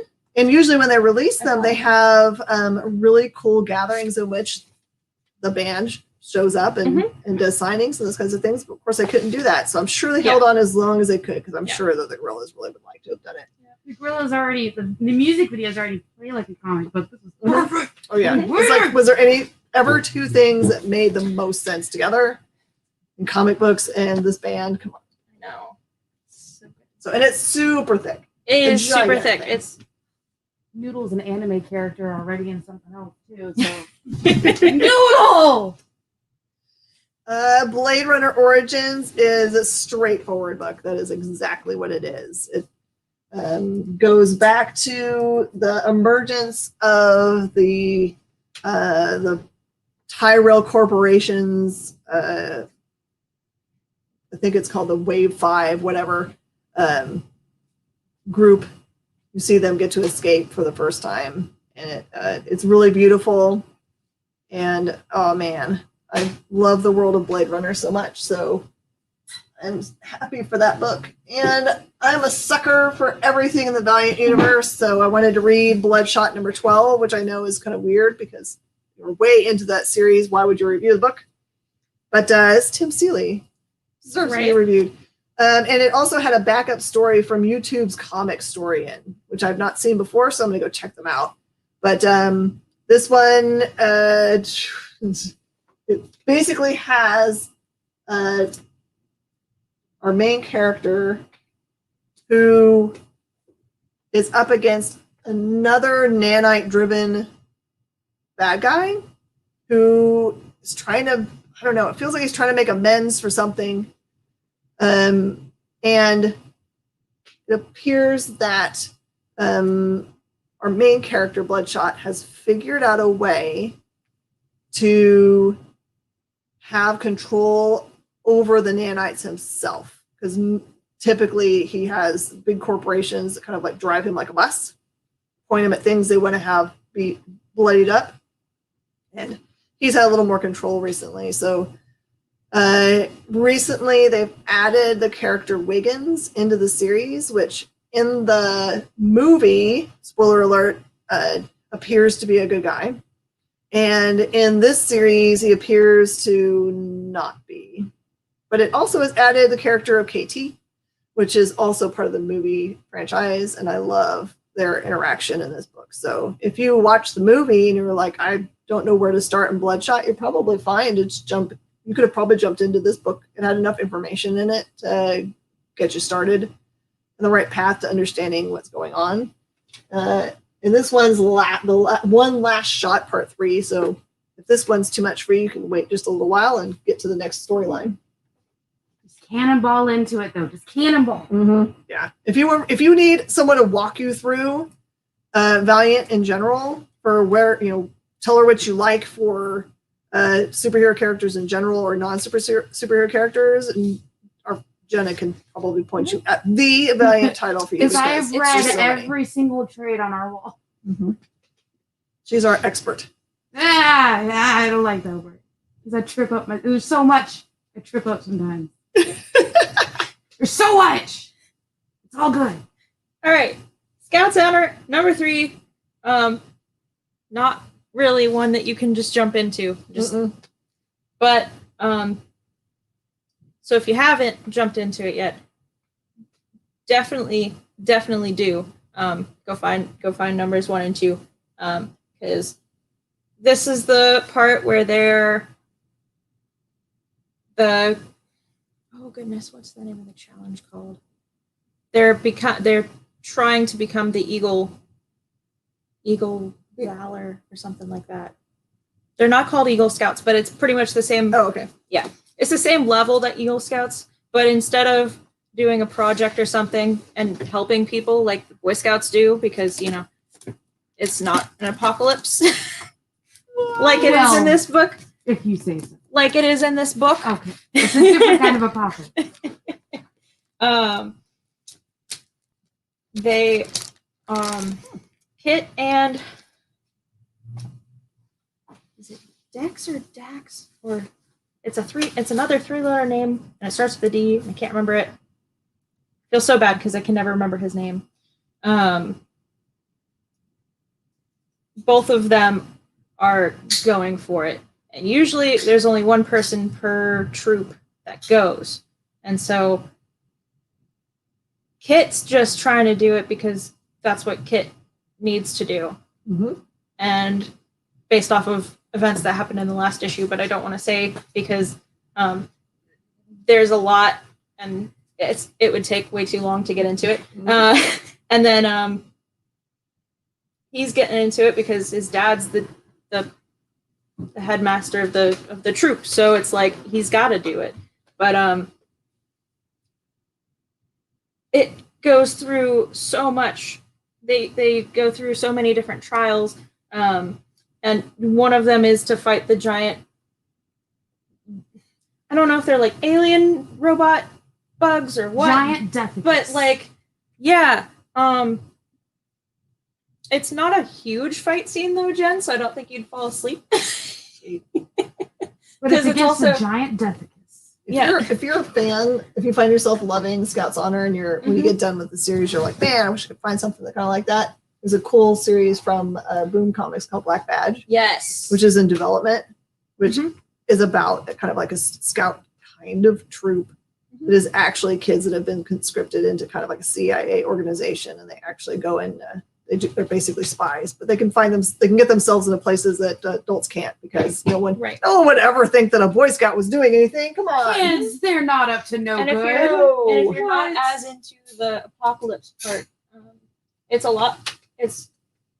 I would say there's a lot more to it than just the apocalypse part. Sure. Oh my goodness, the cliffhanger for this issue. David's doing amazing. By the way, Richard, if your favorite is Will Scarlet, I will tell you will not be disappointed about Nottingham. All right, I'm going to do some books that aren't traditionally going to be in shops through Diamond or through Lunar. These are ones that they would have gotten directly from the creators themselves. This is an amazing book out of Ovation Comics called Bird with Stick. Bird with Stick. What a great title, right? Right. The whole premise of the story is that there's been a prophecy been told, in which part of the prophecy seems to say that that it will begin with a bird's song. And there's some other complex stuff that's been said. But what happens is that all of a sudden, some of the smaller songbirds, or all of the characters in the book are birds. Right.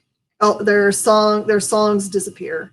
And the main character, who is, I think is a sparrow, takes it upon himself to go on a quest to go and try to find, because no one else steps up. It reminds me of myself. It's like, oh, stuff needs to get done. I'll do it. Let's do it. Let's go. Doesn't make any sense. All right. But he goes on this quest to go and find. He wants to find out what happened to the songs and how he can get them back, because he is a songbird and that's his very identity. So it's an amazing, amazing book. I was half expecting to be birds fighting with sticks or something like Well, that. he does have a stick. That's his Right. that's his weapon. He uses a Stick. little like a bow. Yes. So they have hands at the end of their wings. Yeah. Okay. Hold stuff. Cool. Yeah. So they don't. Okay, because in D&D, some of the races have wings and arms. No, That are it's just your birds? arms. Yeah. Well, that makes The sense. wing Like arms. how a bat does at the end of it. They have the Right. claws. Mhm. One more. You have one more. Okay. I'm going to do this one and then I'll. Yeah. So Crime Pays is an amazing anthology that doesn't release until the 31st, so you won't probably be able to find this in a shop anywhere until then. I did want to show it to you so you could poke your local comic shop into finding one if you wanted one. But it's a series of anthologies in which the central theme to all of them is crime, but all very, very different. I read the first 3 just for time. I couldn't read all of them. I loved each one of them just as much as the last. Very, very different storytelling. And they didn't feel like just stories thrown together to fill a book up. They felt like stories that needed to be told. So try to find Crime Pays. All right. Proctor Valley Road, #1 from Boom. Oh my goodness. Okay, so this one takes place, I think it's the 70s. I don't think it's the 80s. Poke Crime Pays. Is that the poke? Is that you poking or me poking? Yes, both things. Poke. So, oh goodness, I forgot her name already. They'll But- find out when they read it. Right.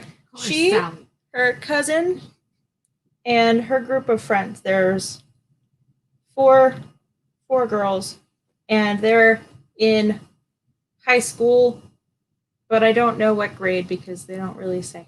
But they are trying to get money for tickets to the Janis Joplin concert. And so That's it in a certain time period. right. Exactly. Mm-hmm. I'm really bad at like time periods. Janice is 60s and 70s. 60s, yeah. Could be this. Oh, it could be the 60s. But anyway, they can't get like jobs because they're in high school, right? Mm-hmm. So they have this issue goes through their different ideas of how to make money. And one of the ideas that they have is to go to Proctor Valley Road and do, I think it's like a amateur ghost tour because they don't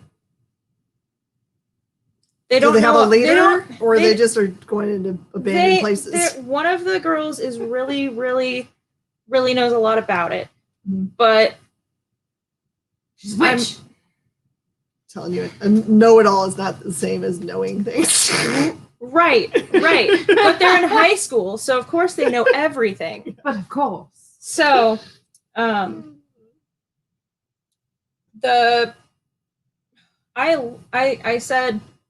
said a lot of words out loud at a certain point in the book. Were they potty words? One of them was. Oh, snap! Hannah doesn't say potty words. Miss Jill doesn't say potty words. Damn it! But yeah, there was one specific part that I was like, what did I just read? Yep. What just happened? I need a shirt that says It's- potty words. No lie, in my family, the words that we use for things that we feel strongly about are like goodness, golly, gee willikers. And so my oldest son, who's 20 years old, no lie, whenever he was exclaimed, he just says G words Mhm. because he knows all the words that we use start with a G. Mhm. G words. So there you go. He G said, words. "Oh my golly," today Yep. when we were doing books, and I was like, "Oh, Sesame I Street. win. Sesame Street. Okay, golly." All right, and also you have to track it down probably from Dirk Manning / SourcePoint Press. I don't know when the actual release date is for this awesome book, but this is Buried But Not Dead: The Lost Tales of Volume 1. And if you're super lucky, you can actually get there's an actual signed book plate that goes in them. But this one is an out of print, never before published or otherwise lost to the ages, 9 stories written by Dirk Manning and illustrated by an array of amazing artists, now collected and made available in one collection for the very first time. So there you go. That Dirk Manning book. That's right. We love Dirk Manning. If you're wondering who Dirk Manning is, he gave you Hope and Twisted, Haunted Highlands, and just a bunch of other really cool, like Mr. Ree and the Cthulhu book. There's so much good stuff that Dirk's been putting out. So follow him on social media because he's also super entertaining. Every time I see a book with his name on it, I'm like, "Boy!" That's right. And Kyle's just rolling his eyes because he knows him pretty well. If you offer Dirk ice cream, you're his best friend forever. Hey, Yep. where's my ice cream? Do you have any more? Are we done? That was all. That's right. We got to wrap it up because we're like running way over time Yeah. because we just talked too much and there's so many good books. Yeah. All right, everybody. Thank you for joining us Minute to Skim It. You should connect with your local comic shop and tell them which of these books you want to have added to your pull tomorrow. And if you have no idea what a local comic shop is and you want to find one, just go to comicshoplocator.com and they'll hook you up. Just use your zip code or the zip code where you're hanging out and they'll point you at a great many cool comic book stores. We'll see you guys next time. Bye.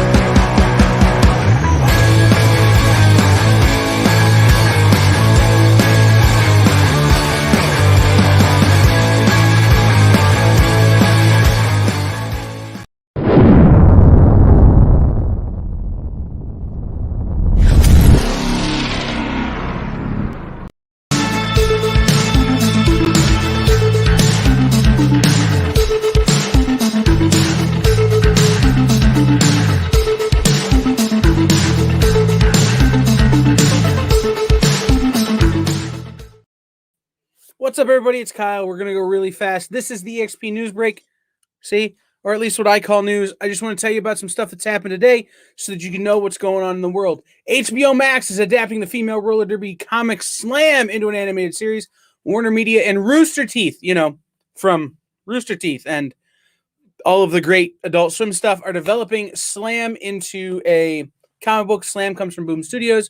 It's about roller derby. It's a really fun series. And it's going to be an adult animated half-hour series set in the fast-paced, hard-hitting, super cheeky, all-female world of banked track roller derby.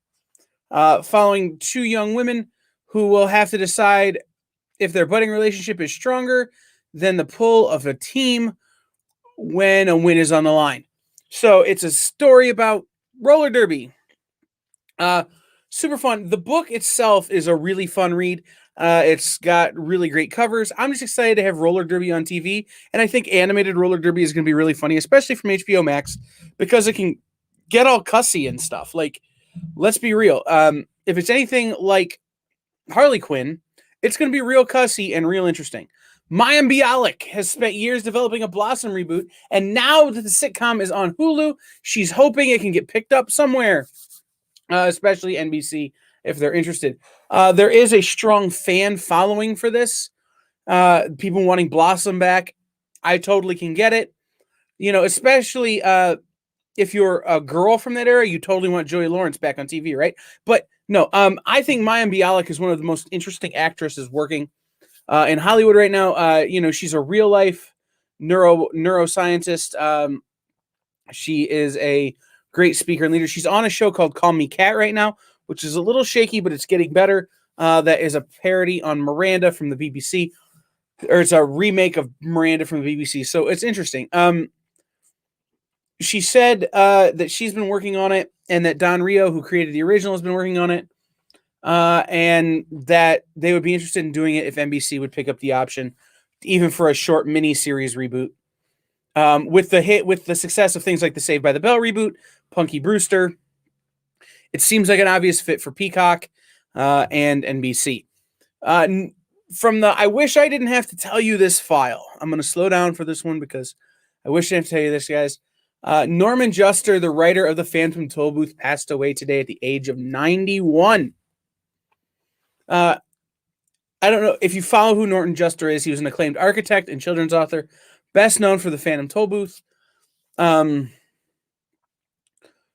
which was illustrated by Jules Pfeiffer, who passed away, or who preceded him. But Juster's other classic works include The Dot from 1963, The Dot and the Line, A Romance in Lower Mathematics, and the 2005 picture book, The Hello Goodbye Window, which won the illustrator of the book, Chris Raksha, the Caldecott Medal in 2006.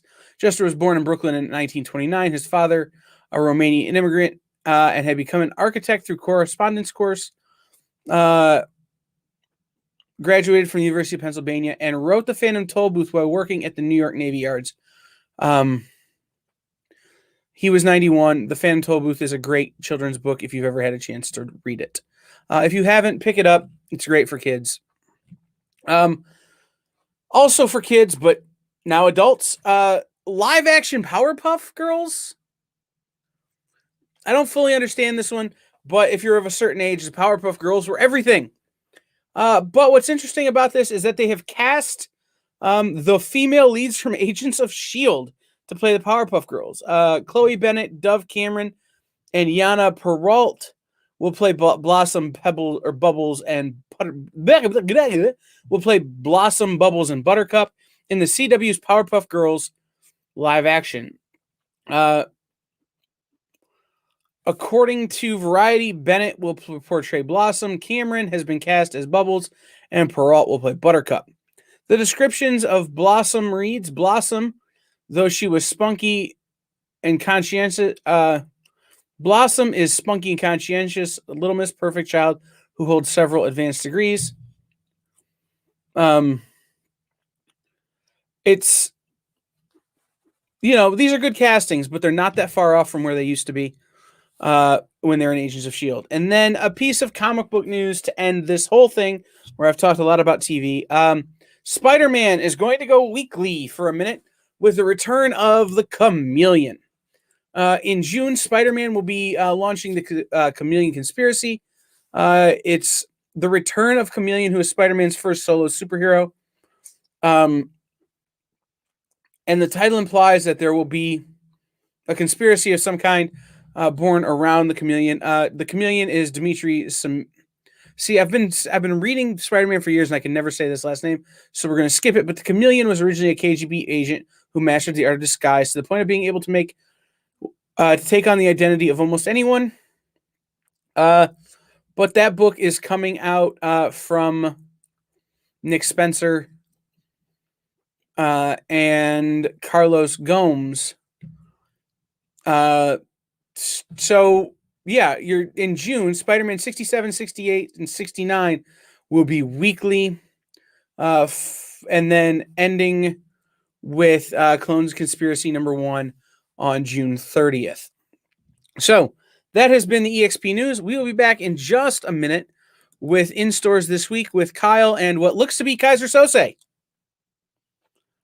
I don't really understand. But we will see everybody in just a minute or two. To be continued. 3 little words that hold the secret to the next great story. 3 words that will thrill you, confound you, give life to new possibilities. Every variation of To Be Continued is a promise of adventure, a promise of excitement, a promise of unseen wonders and unexplored worlds. A promise that every issue you read makes you a part of a never-ending journey, and behind every page there will be an unopened door waiting for you. This story to be continued at your local comic book shop today. Visit comicshoplocator.com today.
What's up, everybody? It's Kyle. Welcome in to In Stores This Week. Normally with Nick, always with Dan. And look who's here. Hey. Calling himself Ralph Boehner. Boner. I wasn't going to say it. I was hoping you weren't making the joke you were making, but you're making the joke you're making. I am absolutely making a Quicksilver joke. Okay. I can get behind that. How you doing, sir? I am good. I'm a little sad to hear about the guy who wrote Phantom Tollbooth passing away this afternoon. Yeah. That's kind of a bummer. Yeah, we lost him today. We lost Frank Thorne. I mean, and somebody else passed away. They come in threes, and there was another person that was related to sci-fi and fantasy that passed away yesterday, the day before. Trying to think of who it was. It'll come to me. Yeah, I've been doing my best to avoid the news lately because it's the world sucks. But hey, comics don't. So right, no, it's just one of those things. Is that if it comes in threes, we're good in the comic book industry. We've paid our dues. So this is a kind of a weird comic week, in my estimation. A lot of number 2s and 3s this week. Yep, a couple number 1s, but mostly. A lot of further into the line and a couple coming up to the end. I know Bloodshot wraps up Tim Seeley's run and is going to put the character on the shelf for about a year. A few other What Birthright's coming near, building towards its 50 issue finale. Mm-hmm. So yeah, some interesting. Well, I mean, I points just to jump announced in. it. Spider-Man is building towards something as well. With it coming to the clone or the chameleon conspiracy. In just 7 issues. Like it starts in 6 issues. Yeah.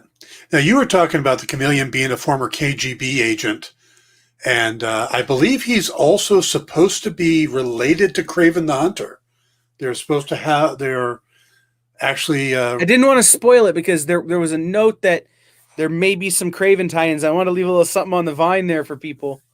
But I remember picking up the first appearance of the chameleon from somebody graded a while back and going, this is a character we haven't seen in a long time. Yeah. In the way we need to see him. Even if he shows up, he's there for a second and he's gone. Well, I feel he got his thunder stolen from him by Mephisto. Not Mephisto. Bubblehead. Oh, Mysterio. All the names are so damn close. But I mean, they introduced Chameleon, and he was basically a chameleon, and be able to take anybody's look. And then you got Mephisto again, damn it, Mysterio, who can do illusions and stuff, which seems to be kind of a one-upping or trumping the chameleon. Mm-hmm. The chameleon is like the guys from Mission Impossible, and Mysterio is like having a rolling danger room. Yeah, I mean, I like the chameleon a lot better than I like Mysterio. I'll be real honest. A lot of people won't get down on that with me, but it's my belief that the chameleon is a more interesting character. I may agree with you on that because I think, like I said, I feel the chameleon is kind of a Mission Impossible riff, which I believe he came out about around the same time. So the idea of the masks and stuff like that made him an interesting character. He's a Russian spy, but it's from that era. In the Cold War era, there's some good storytelling there. We just don't have the equivalent nowadays. Right, it's true. So this week, what are you most excited about? I'm really curious about a couple books. One of them is the nonstop Spider-Man. I like Joe Kelly's writing, so that gets my attention there. A lot of people, I mean, we have such a love for Deadpool right now, and a lot of people, they go back to Rob Liefeld, who created the character. But I remember reading Deadpool originally, and he was okay. But he seemed like a riff on Deathstroke the Terminator, where to me Deadpool became Deadpool when Joe Kelly and Walter McDaniels got on it in his own series and started doing all the humor and the breaking the fourth wall. And so to me, a lot of what is Deadpool now, it comes from Joe Kelly and Walter McDaniel. And I don't think they get nearly enough credit. So I love seeing that Joe Kelly's popping up. I think he pops up twice this week. I saw his name on something else in both. He's also part of the Deadpool Nerdy 30. Mm-hmm. So I love seeing Joe's coming back. And but the nonstop Spider-Man really got my attention. The idea that this is just going to be like a nonstop story, just a constant running thing, almost like, was it Run Lola Run, where it's just this it doesn't stop. There's no sitting down and waiting, taking a break for Spider-Man is how it comes across. And, and it's going to go from Manhattan to all around the world. I think this could be a lot of fun, throwing a bunch of different villains at him. Yeah. I mean, so here's my thing, right? Is it feels like Spider-Man for the modern time where everything is live on the internet, right? I mean, we're live on the internet right now. Most of my day is spent putting things live on the internet. So like this seems like the thing to do in the TikTok universe, at least with Spider-Man. But if we want to really dig in on this, you've got art on this thing from Dale Eaglesham and Chris Pachalo. Right. Written by Joe Kelly. colors by Rachel Rosenberg, who's one of my favorites. Like, and then you've got variants from everybody: Scotty Young, Adam Kubert, Ken Lashley, David Finch, who did the cover. You know, you've got Lucio Perillo, Alex Ross, Gabriel Delato, you know, Derek Chu, Nick Lowe, literally everybody. Oh yeah. I think this is going to be one of the books of the week. I think this is going to get a lot of people's attention. It's a number one, so it's a great place to jump onto something new. I mean, the one downside of the big companies is there's so much continuity, and if you don't jump in early or at the beginning of an arc, it's hard to get on. So how often do you get a Spider-Man number one? I mean, every few years at this point, but are they really number ones on some of them? You know, right? It's tough. You know, I'm excited for this book, but I'm cautious about it. If I'm being real honest. What's got you cautious? Everything. I'm always scared about a new Spider-Man number one. Always. Because I've seen how wrong they can go. Look at Learning to Crawl. You know, look at Spiral. Mm-hmm. Some of those kind of things where it's just like, oh, this is not stellar. So it always, when they try to put Spider-Man in a different situation and they do a new number one, it always kind of has me on edge. I'm always super happy when I'm proven wrong. Yeah. But I don't feel like I get proven wrong all that often on these deals. So, well, what's got me looking forward to this book is the fact that with a lot of characters, new writers come in, they do new series, and the first thing they try to do is just completely change the direction of the book. You know, J. Michael Straczynski came in on Spider-Man, and suddenly there's all these totem characters and the spider gods, and where this feels more like it's Joe Kelly taking us back to what always made Spider-Man fun was the hectic, frantic nature of the character. You know, he's got Doc Ock downtown fighting, you know, he's got to fight and stop him from, you know, taking over a bank or whatever Doc Ock is doing. But at the same time, Aunt May's on the other side of town and needs medicine, and Spidey's got it, but he can't get it because, you know, he's got all this stuff going on. Mm-hmm. And that's classic Spider-Man to me. And also the humor needs to be in Spider-Man. And I think Joe Kelly really brings the humor. We haven't seen a lot of at least I haven't seen a lot of Chris Bacalo lately. By the way, your bottle fades into your background. I know. That's kind of cool. Mm-hmm. But so we haven't seen a whole lot of Chris Bacalo lately. So the two of them teaming up, I think, is great. And the fact that we're going to get this nonstop action Spider-Man, which, like I said, that's what makes it jump out to me, is that it's going to be that fast, frantic pace. And that's what I like about the Spider-Man character. Spider-Man is never supposed to be the winner and all this other stuff. And I'm looking at the other Spider-Man book coming out this week is The Amazing Spider-Man 61. That's the one that it's like, okay, we get a new costume. And while I'm a classic guy, I like the Spider-Man costume that exists. But most of the time when they do a new costume, or at least some of the time when they do a new costume, it's something big. You know, we got Venom out of the black suit. We got, the Iron Spider suit turned, as part of Civil War. So normally the costume change is big. Mm-hmm.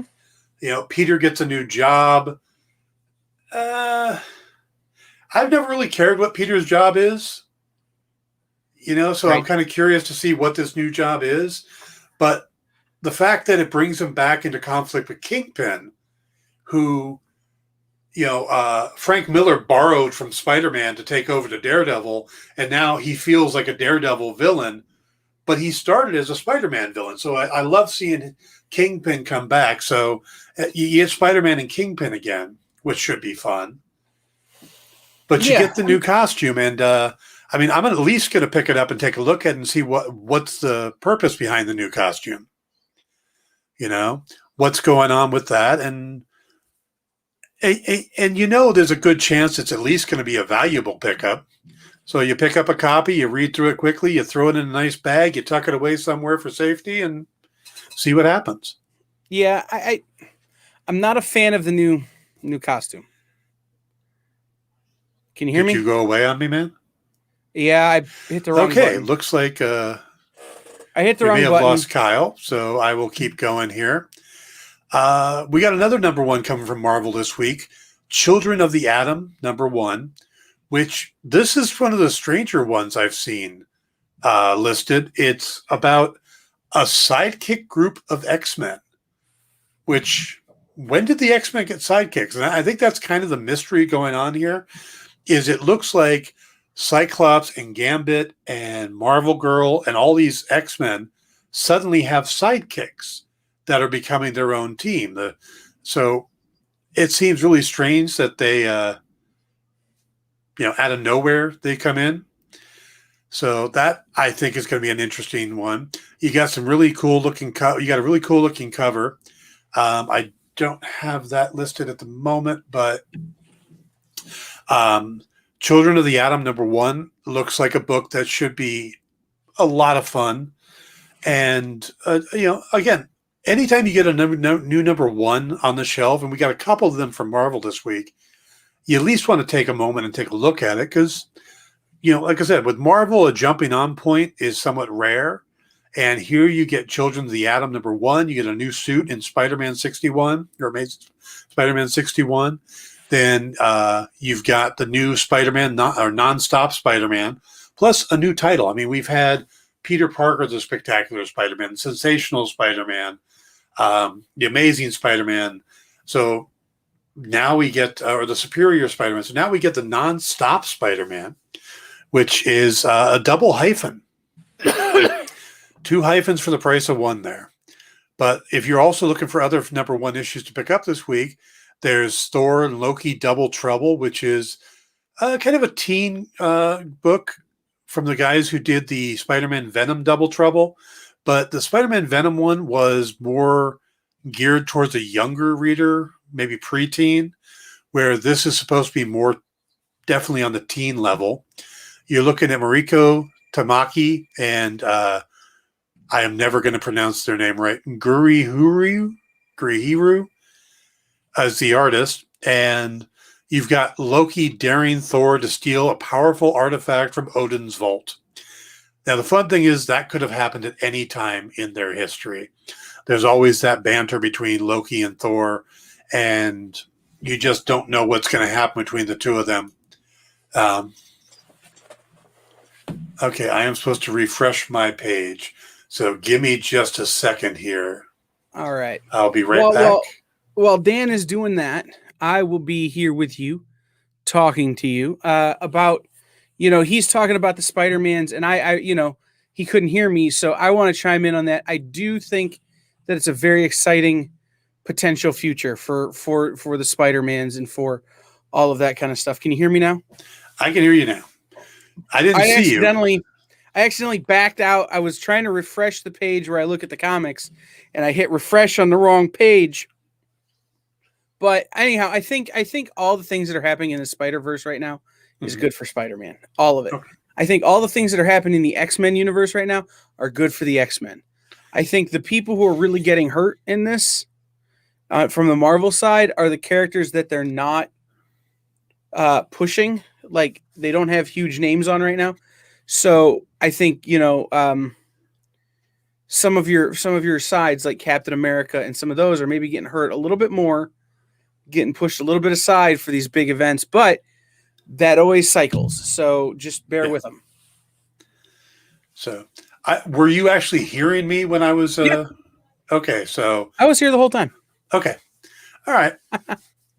So I just thought I was winging it alone there for a bit. No, you were doing great. You were doing great. I mean, and you were talking about stuff that I've already kind of talked about, on my earlier shows and that kind of stuff. So it was good to get somebody else's perspective. Okay. Good. So where are we heading? Well, I got a couple more Marvel books I got 30 books on my list this week because I wasn't sure what we were covering. I sent you my original list, and then we got the other list in. So Yeah. I prepped for everything. So I ignored the other list, so we'll go with your list. Okay. I don't remember what my list was anymore. It just There you go. merged. It's fair. So, yep. Throw up a cover and we'll talk about it. Well, I think, and we kind of already mentioned it already. And be honest, with 30 covers, I didn't get them all pulled down. This is one that I think has a lot of potential right now, which is Deadpool Dirty 30 or Nerdy 30. Nerdy 30, yeah.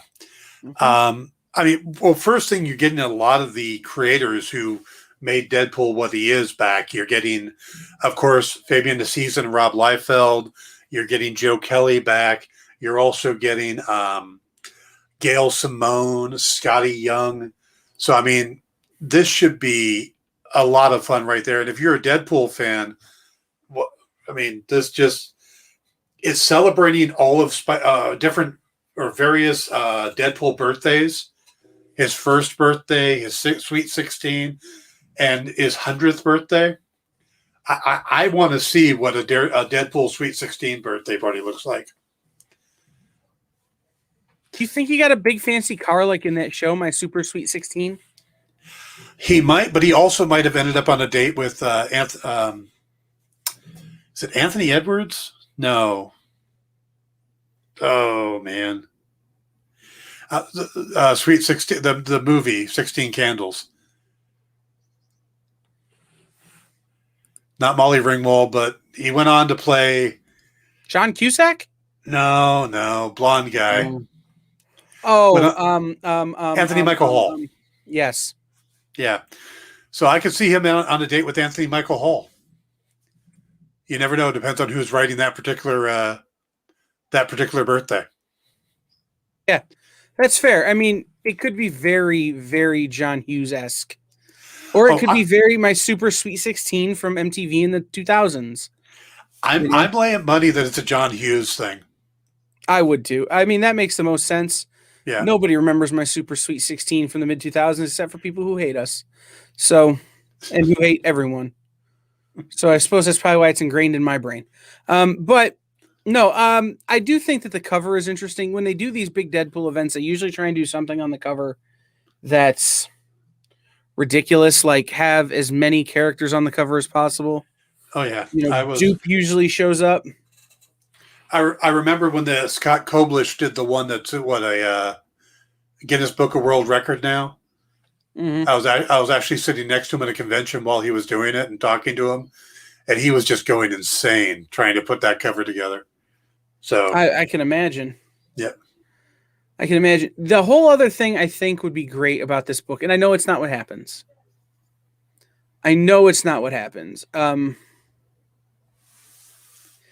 Is that if this was all just a big ruse for Deadpool to try to kill the Marvel Universe for a third time? Like it's set up this way and it's written this way, and then at the end, it's just Rob Liefeld coming in and drawing a bunch of pockets and killing everyone. Which would be a fitting tribute to 30 years of Deadpool, right? To end it with the guy who started it, end it the way it, with kind of the whole shtick of the character that he's a mercenary, that somebody has hired him. A big new supervillain has hired him to take out everybody. And now, he does, but now he's got to take out that supervillain. See, now if I was going to do that, if I was editor on this book, I would go the extra step into nostalgia, and I'd hire Fred Hembeck to draw that. Okay. Because of the original Fred Hembeck Destroys the Marvel Universe comic. Yeah, I get behind that. And Fred's still cranking out. Yeah, Fred's still cranking out work on. He's constantly posting new stuff on eBay to buy. He's doing sketches all the time. So, and his talent level hasn't dipped a bit. He's still cranking out those cool looking little drawings. Absolutely. Yeah. So I think merge those two together would be the way to go. Mm-hmm. Yeah. Hey, Daredevil 28. That's new this week, right? It is. That's Elektra taking over as Daredevil. Again, In a way, yeah. I mean, that's what they've led us to believe will happen. But it's also all nulled up. It's all venomed up, yeah. So what actually is going to happen? What actually, there's a little bit of mystery surrounding how this is all going to go. Yeah. But I do like the fact that, again, it's Kingpin, this issue, the bad guy's Kingpin. He's got his crew of Typhoid Mary, the Owl, and Hammerhead. And I love that they're bringing back Hammerhead. It's just such a ridiculous, almost Dick Tracy style character. But it really is. I mean, if you look at the early issues with Hammerhead in them, it really does feel like a Golden Age villain. Like, it's just like, really? Yeah. But I've got a lot of affection for for the variant cover on this, Ray Anthony Heights variant. I've known Ray since before he ever got into comics. I was working with him back when I was publishing in the 90s. So to see Ray drawing a variant Daredevil cover that looks like Daredevil merged with Man-Thing in a Joe Quesada, in a Joe Quesada homage, just it does my heart good to see Ray on this book. So yeah, I didn't order the variant, but I think I'm gonna have to pick it up. I mean, that's a great cover, and Man-Thing, right? Like it's Man-Thing kneeling on the cross like Daredevil, that whole look. Well, plus you have he who burns, or was it he who knows fear burns to the touch of Man-Thing, and the Man Without Fear. It's a perfect merging. I remember seeing an unbeatable team up. I'll tell you that much. Yep, I remember seeing a sketch when I was younger of Daredevil just touching Man-Thing, going, "So what's the big deal?" That's that's one of those things that new life goal. Get a Daredevil blank and have that drawn for me. But there's only one artist. Well, there are two artists who I would like to do it, and one of them doesn't take commissions all that often, and one of them does, and I'm in. Yeah, who Scotty Young. Okay, Scotty Young, who is so busy he can't really take commissions. Yeah, right now. And the other one will be Jay Fosgett, which you're going to hear out of my mouth a lot. Jay is one of my favorite artists. He's a great cartoonist. I don't know if you're familiar with Jay's work, but I'm not. He worked for Marvel, or he works for Disney. He worked at Marvel, did variants and stuff for a while. He has a book out called Bodie Troll. He worked for the Henson Company doing character stuff. He's great. But he's one of those guys, like in some way like Art Balthazar, who understands cartooning on a level that most people just don't. And so it would probably be those three guys who I'd want to draw it, because then it'd be super goofy. We're going to circle back around to something I mentioned, talking about getting a funny commission. Got a commission done one time at that convention. I was sitting next to Scott Koblish.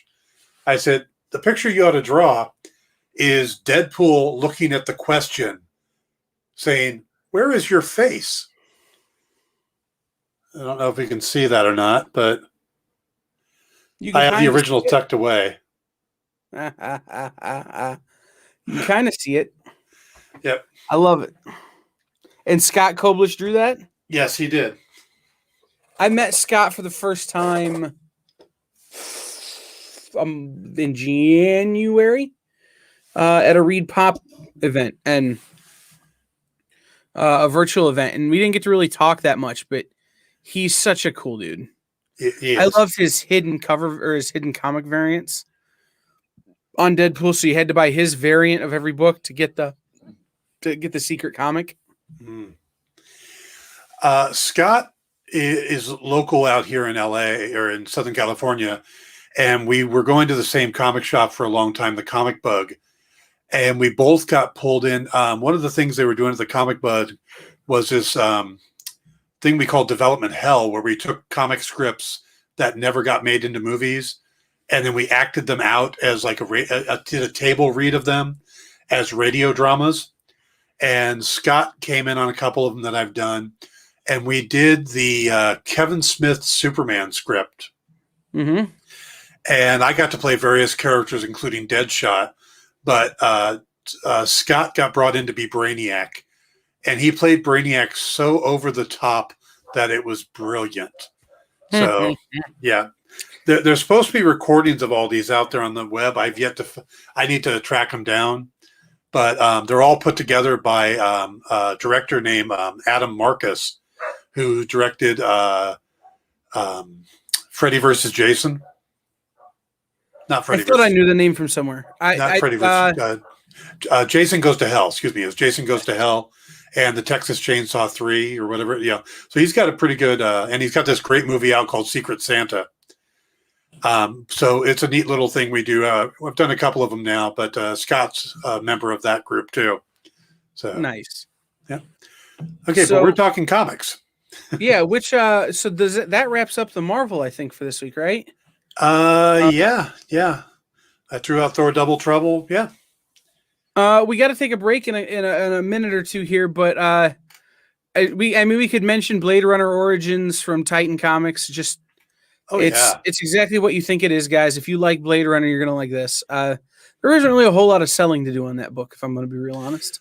No, I mean, I read the up on it. It's supposed to be a Terrell Corp scientist appears to have committed suicide, and we got a new LAPD detective named Cal. He uncovers a secret document showing a new kind of replicant.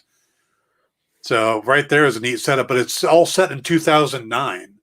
Mm-hmm. So this is definitely the origin. Yeah, prior to everything that's happened in the Blade Runner stories, and then from Valiant we have one book. It's Bloodshot 12. Right, which wraps up Tim Seeley's run. Mm-hmm. Yeah. Like I said, this is going to put Bloodshot away for about a year. So he's had a pretty good run after the Vin Diesel movie. This series brought in some elements of the movie that were introduced and kind of highlighted. So this is a good book to pick up. Look at some of the back issues, and then we'll see what Valiant has next for that slot. I like the fact that Valiant always has a fixed number of titles they put out. So if they want to start a new book, they end one, they let that character rest for a little bit. We spend some time with Ninjak, or we spend some time with Faith, or so you're not overwhelmed, and they're not forcing you to buy all these books at once. They're like, this is the budget you need to be a Valiant fan, and we'll work with that. Yep. So I love that about Valiant. So then I think we can probably also cross Dark Horse off the list because it's Black Hammer Visions number 2 and Resident Alien Your Rides here number 4. Well, Black Hammer, you get Jeff Johns writing in there. Right. And how often does Jeff Johns step away from DC nowadays? He's doing it more and more and more. He's got some stuff parked at Image right now. He's got some stuff coming, some creator-owned stuff coming there. It's Jeff Johns, I think, is probably taking a break from playing with the big toys for a minute to play with, make some stuff of his own, which is cool. But the reason I say we can probably skip it is that it's Black Hammer, right? Everybody who's reading Black Hammer, everybody who knows what Black Hammer is already reading it in some sense. It's, it starts with Jeff Lemire. Now you've got Jeff Johns on it. You've got amazing art, amazing storytelling. I mean, more of the storytelling than the art, even in this book, is really what drives it. And then Resident Alien. If you're not watching Resident Alien on Sci-Fi, you are wrong. Yes, my best friend got me to sit down and watch that, and it is such a great series. And Alan Tudyk is so amazing. And I keep the thing that keeps popping back up. I keep seeing posts about it. You got Alan Tudyk over there with all the stuff he's doing with Star Wars and all these voices and stuff.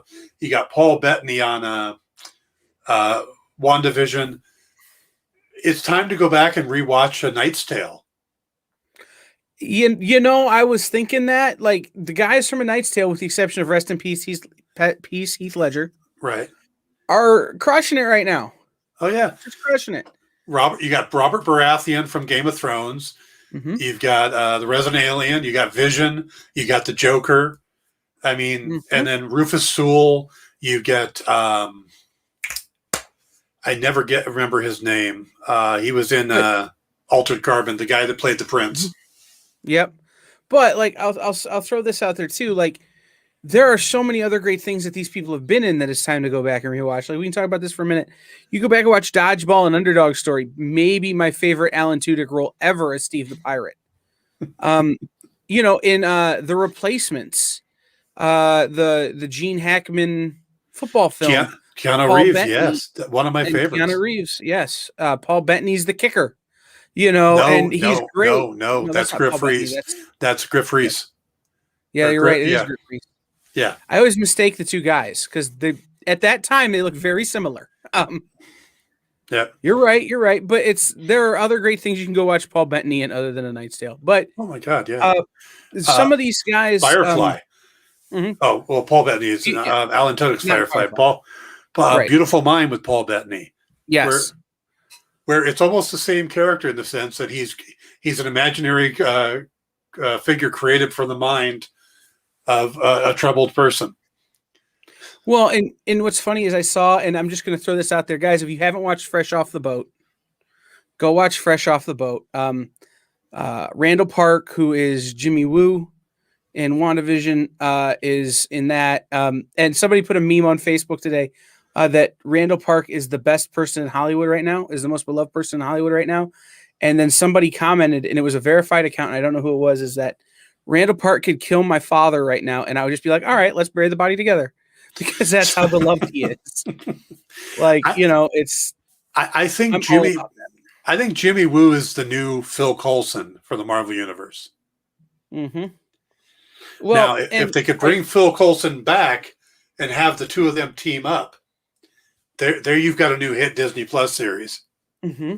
Well, I want the Randall Park, Kat Dennings, Jimmy, and I can't think of her name. I'm terrible at her name. Monica? No. Darcy Lewis. Darcy, yeah. Jimmy and Darcy, on the road, Warehouse 13, solving these weird mysteries kind of style.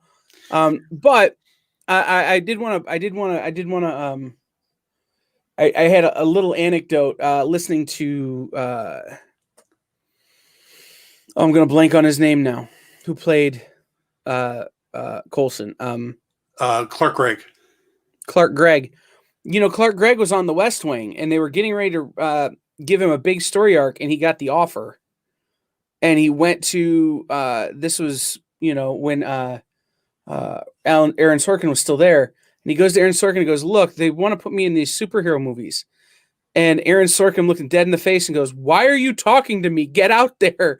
They're going to be the biggest thing that's ever happened." And that wasn't the first time he had worked with Aaron Sorkin. He actually was on the he was on Sports Night. Sports Night, but he was also in the original Broadway cast of A Few Good Men.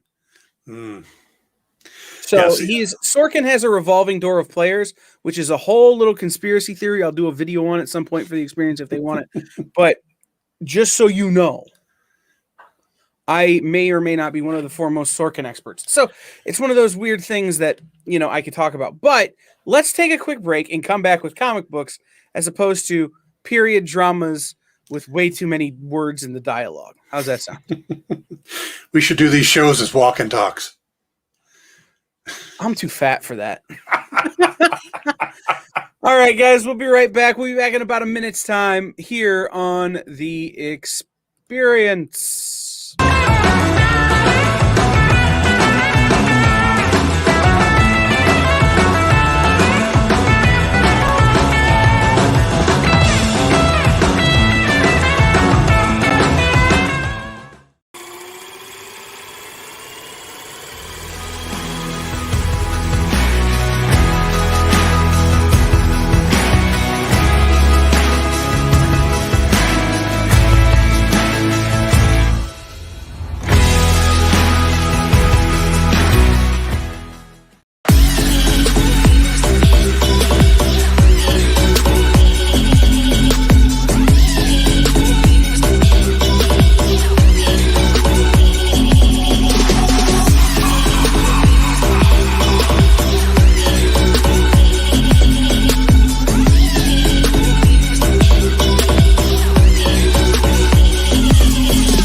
All right, guys, welcome back to In Stores This Week with Kyle and Dan. We're missing Nick again, which is probably for the best at this point. Because I'll be honest, we're a little off the rails even for Nick. We are. We got a little deep in the Aaron Sorkin well there for a second. So where do you want to head next, Dan? Hey, why don't we hit the DC books? Okie dokie. All right. I think the big one this week, well, there's two that might be big. We'll start with Batman Urban Legends #1. You got a new Batman. Go ahead. A new anthology series focused on the big names of Gotham. You got Chip Zdarsky. Now, I know both you and Nick are huge Chip Zdarsky fans. You got Eddie Burrows on the art for a 6-part Red Hood story.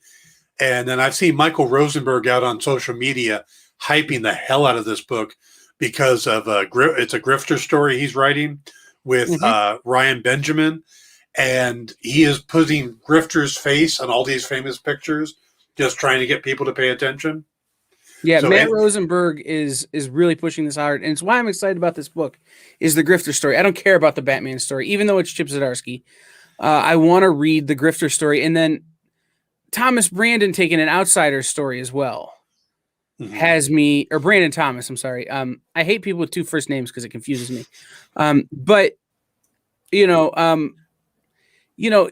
Max Dunbar Druitt who did Judge Dredd. But it begins a 3-part saga reuniting Black Lightning, Katana, and Metamorpho. Like, I love Metamorpho. I love Black Lightning. Katana's the wild card in that for me. But you're also looking at old school first edition Outsiders from Batman and the Outsiders, because there's been a lot of Outsiders since.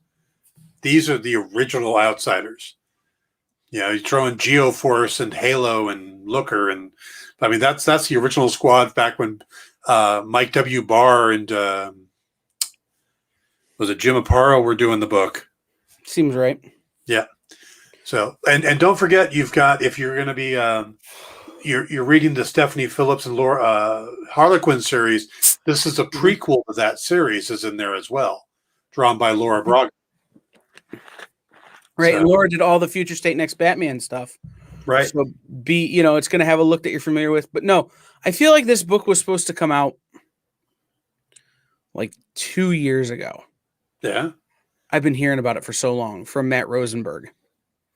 He's been like, look, it's coming. It's coming. I think this book everything got delayed because of the COVID and that kind of stuff. But Matthew Rosenberg didn't slow down his hype machine, that is his Twitter account, pushing this book. And, I'm really excited about it. I've been looking at this cover for months and months and months, and it's super fun. And any of the old Wildstorm, anybody who's a fan of the old Wildstorm, here you go. You got Grifter. I mean, he gets a time in the spotlight. So I'll tell you, I think the DC book to be on the lookout for this week is actually Wonder Woman. Wonder Woman 770. Yeah. It's a weird sort of situation Wonder Woman finds herself in. And you're not sure entirely what reality is. Yeah, they're crossing pantheons here. You got a Greek demigod basically waking up in the middle of a Norse afterlife. That right there is strange. Right. Wonder Woman in Valhalla. Yeah, I think that's the book to look out for, because I think, in my opinion, at least, that's the book that shows the most development of the DC books this week. This is something that we've not seen from Wonder Woman. This is something we've not seen from DC. This is something we've not seen in a long time, at least. As sort of cross promotion goes, or cross pollination goes, I should say, it's most of the time these characters are stuck in the universe they're in. Right. They don't really mess around with you too much unless they're going to Earth 2 or Earth 3 or Earth X. Yeah. Well, you got a new creative team on the book with Becky Cloonan, Michael Conrad, and Travis Moore. So, you don't know what direction they're going to go, which should be interesting. Right. I mean, it's a good place to start something new with the new creative team for sure. Oh yeah. And Wonder Woman's been away for a little while. I mean, we had, she ran right up to about a month before Future State happened, and then Future State happens, and now we're back. So it'll be interesting to see. Yep. So, and of course, we got Joker #1 coming out this week, which Pitch on this is what the pitch on this is what made me even remotely interested. I don't read a lot of the big two, personally, but this was one that when I heard it, I had to add it to my pull list immediately. And normally what I'll do with a big two book that I'm interested in is I'll wait for the trade. I'm not ashamed to say that I buy floppies from smaller press companies and I buy trades from the big two. And this is one that I'm going the opposite way on. Like, I'm going to have to read it the day it comes out every time. It's coming out of following the events of Infinite Frontier #0. So coming out of Infinite Frontier #0, the Joker is like world public enemy #1. But he still seems to outrun the cops and the authorities. And you've got Jim Gordon, who is looking at, he is Detective Murtaugh in this situation. He's too old for this. He's about to retire. Yep, about to hang it up. But he has a chance to go out and go on this massive manhunt to take down the Joker. But it turns out that manhunt is not everything he had bargained for. There's more people at play than just the Joker. Yeah. And it's what does that look like and feel like, and how does he, apprehend the Joker in a way that makes sense but also doesn't get himself killed. Mm-hmm. You can almost see a parallel to Ahab going after his white whale as well. In a big way that does feel like a Moby Dick story, or a big angry fish story. One of my favorite sitcom lines ever is Ron Swanson in Parks and Rec going, "Is Moby Dick a story about a man's desire to win, and the tunnel vision they get in that desire, or is it just a book about a fish who's a prick?" I think the answer to that is paraphrase, yes. But yeah, that's a paraphrase. But it's like, no, it's a book about a fish who's a pain in the neck. Yeah. But then there's a backup story in this that's a Punchline story that follows up Punchline #1. Right.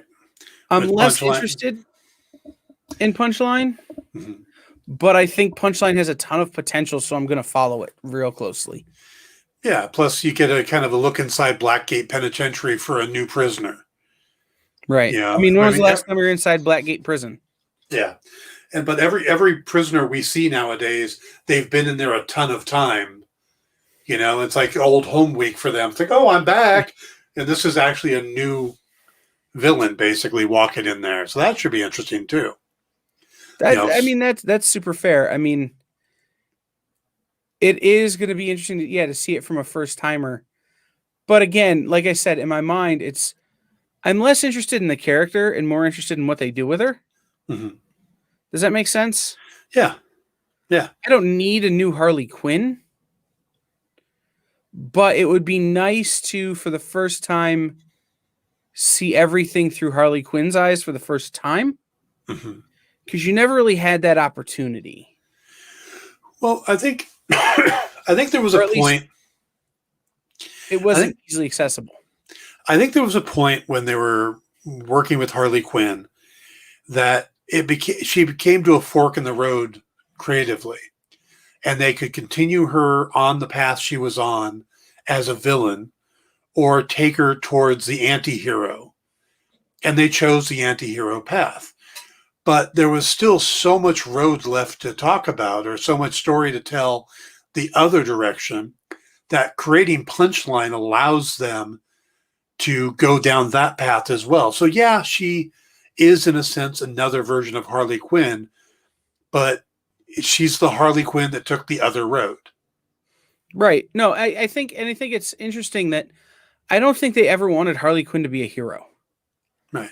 I think they wanted Harley Quinn to be a villain, but it's like WWE or it's like professional wrestling where the villain sometimes is more popular than the hero. And what do you do when your villain is your face, becomes your baby face character? And that Jimmy Palmiotti and Amanda Conner on that book really kind of turned that tide, I think, a little bit. Oh yeah. Going, you know what? She's a fan favorite now. We didn't intend this, but we'll take it. They did what Kelly and McDaniel did with Deadpool, is they took him from being more of an obscure or a supporting character and made them someone you care about and you want to see on a regular basis, and someone that kind of breaks the medium in the sense that does, goes outside of the norm. You can do just about anything with the character. So I'd love to see Marvel and DC get together and do a Deadpool Harley Quinn crossover. Those were the days. Yeah. Let's see. We got Rorschach number 6. So Tom King Rorschach. Continuing on that storyline. I'm anxious to see where it's going. I was really up for Rorschach number 5, and the book left me a little wanting. Mm-hmm. But I know when Tom King does that, it's because he's going to slap me around an issue or two later. So I'm good with, you know what I mean? It's one of those is that I'm anxiously awaiting the next thing. Yeah. Yeah, I get that with his writing, that sometimes he needs a setup episode or a setup issue, and that's fine. Mm-hmm. And but I think he's playing with some interesting ground here. The whole comic creator and deranged young girl pairing. I'm kind of curious to see where he goes with this. Like I said, it's issue 5 was like, all right, not at all what I wanted, not at all what I expected.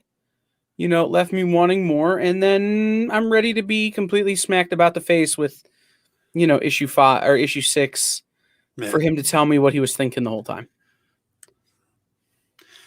Plus, it's a 12-issue series, so we got to play the long haul here. But this is the midpoint. This is usually the time when you start setting up that ending, start laying the groundwork. So I'm okay with a couple of exposition kind of stories to turn the corner. Now, see, I'm gonna disagree with you here, because this should only be. I'd say it's another 2 issues before you start building towards the ending. We're still in the middle of Act 2, If this is a horse race, you're coming around that second turn. You've still got 2 turns left. Yeah. But you're kind of coming down the backstretch now. You're getting ready for the wrap up.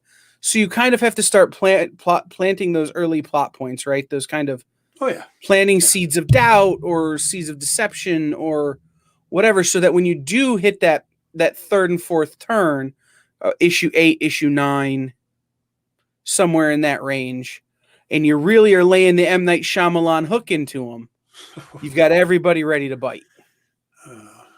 I don't know if you. I think Tom King is a much better writer than that. Come on.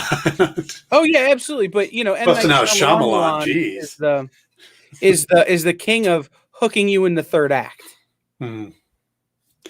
It's you get to the third act, and that's when he's dropping the bomb on you. Yeah. Especially in movies. And I think Tom King is better than that for sure. But, Tom has to build the wall, a little bit. Yeah. So.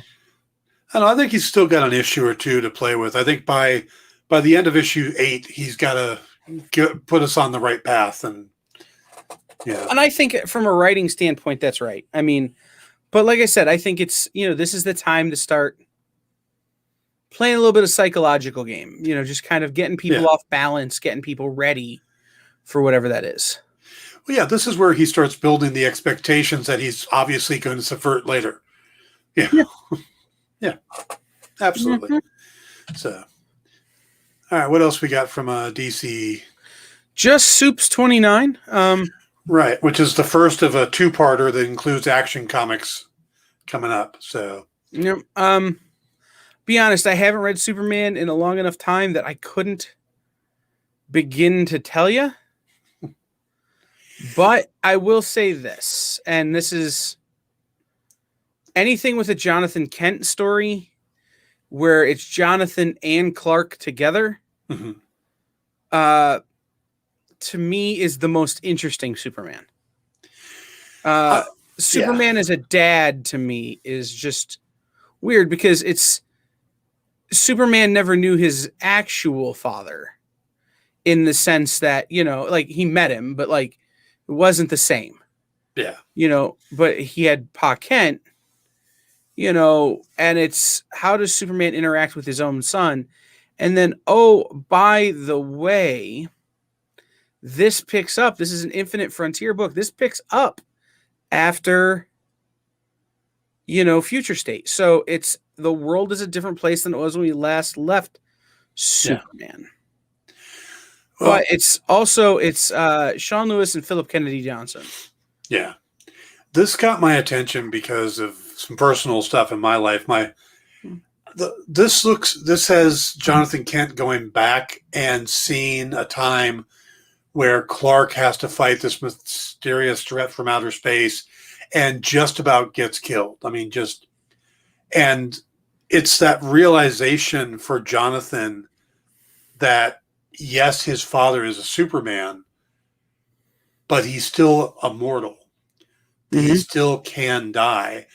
And dealing with the idea of a father's mortality, that hits home to me right now. My father passed away back in October.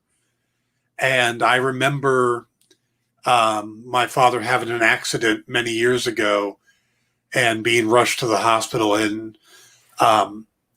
that's the first time I saw him as anything less than, when you're growing up, your father is Superman. He's this big, powerful person. Nothing hurts him. He's always there.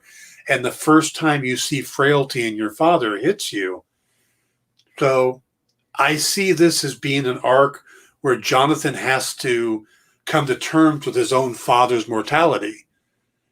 And I think that could be a very emotional arc. And I think, and that's kind of what I'm expecting this to be, is I'm expecting this to be the realization that, yes, your father is Superman, but he has died once before in fighting Doomsday, and he's going to die again, because this ties into the Legion of Superheroes.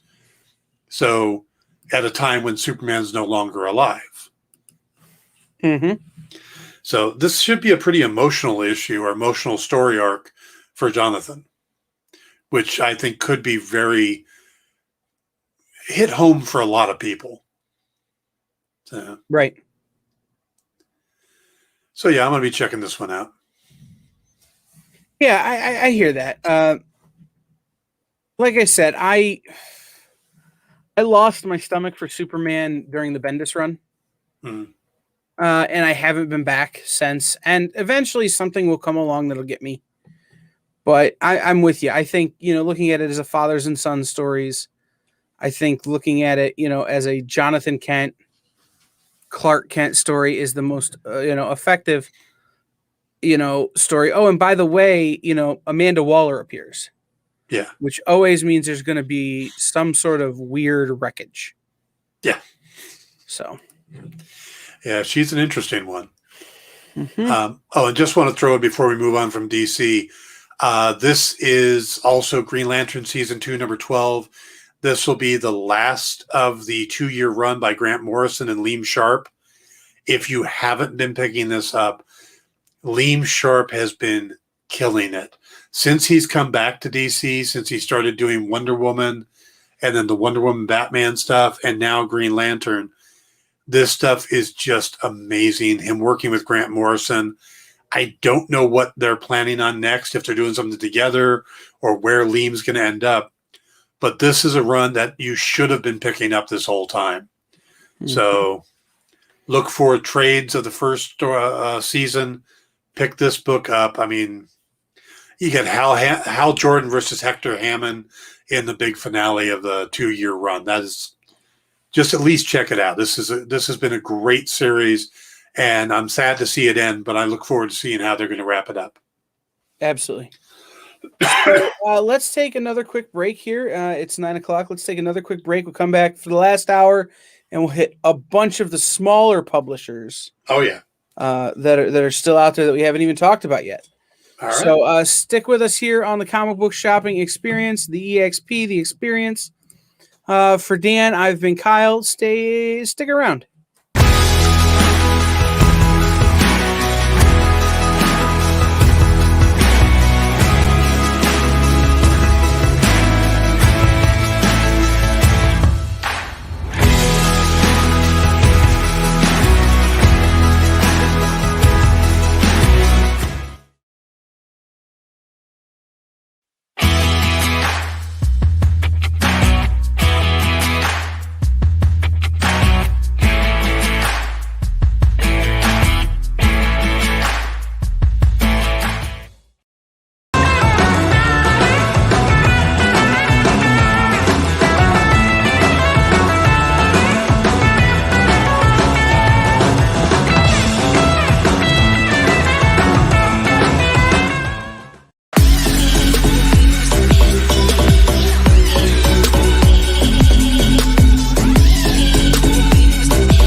There's something for every imagination at your local comic shop.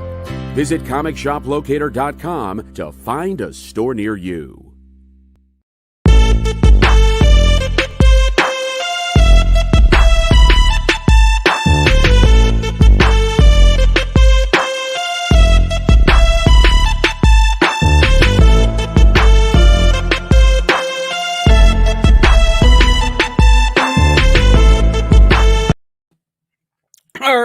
Oh, I choked. That was super professional of me to choke right as we went back on the air. Wow. Welcome back in, everybody. I'm Kyle. Dan will be rejoining us in just a second. Assuming I don't die coughing. This is in stores this week where we're talking about books that are in your local comic shop this week here on the Comic Book Shopping Experience. Don't have a comic shop or looking for a local comic shop? Head over to comicshoplocator.com. Right there, comicshoplocator.com to find one in your area. So we have some books from some small publishers that I'm super excited about. Mm-hmm. So where do you want to start? Before we jump in the books, I just want to mention the strangest news story of the day. Mm-hmm. The CW is working on a live-action Powerpuff Girls series. I talked about that during the news, yeah. And it's the women from Agents of S.H.I.E.L.D. Well, two of them. And then so it's Dove Cameron, it's Chloe Bennett, and Yana Perrault, who I don't know anything about Yana Perrault, but I do know when Dove Cameron was on the series, and of course Chloe Bennett. Is it Chloe or Chloe? Chloe. Chloe Bennett. So I love seeing them getting more work, but Powerpuff Girls? Yeah, I don't know. It's going to be weird. Yeah. All right. Yeah, let's... I had to read that article, though, because I was worried, because a friend of mine was on Agents of S.H.I.E.L.D., was one of the women who was on Agents of S.H.I.E.L.D., and when I saw it, she just recently had the series she had been on after Agents of S.H.I.E.L.D. canceled. And so I'm like, please tell me she's not doing this. I'm going to have to call her and yell. Like... Which character? So, who is this? I'm friends with Adrian Palicki. Oh, yeah. Who was Mockingbird on Agents of S.H.I.E.L.D. Right. And was on the Orville. Yeah. Her brother Eric is a comic book writer who has a book at Scout right now. Also from Toledo. So, it's one of those she- things. I was like, if she's going to be playing Buttercup, I'm going to be so angry. Is she going to reprise her role as Lady J?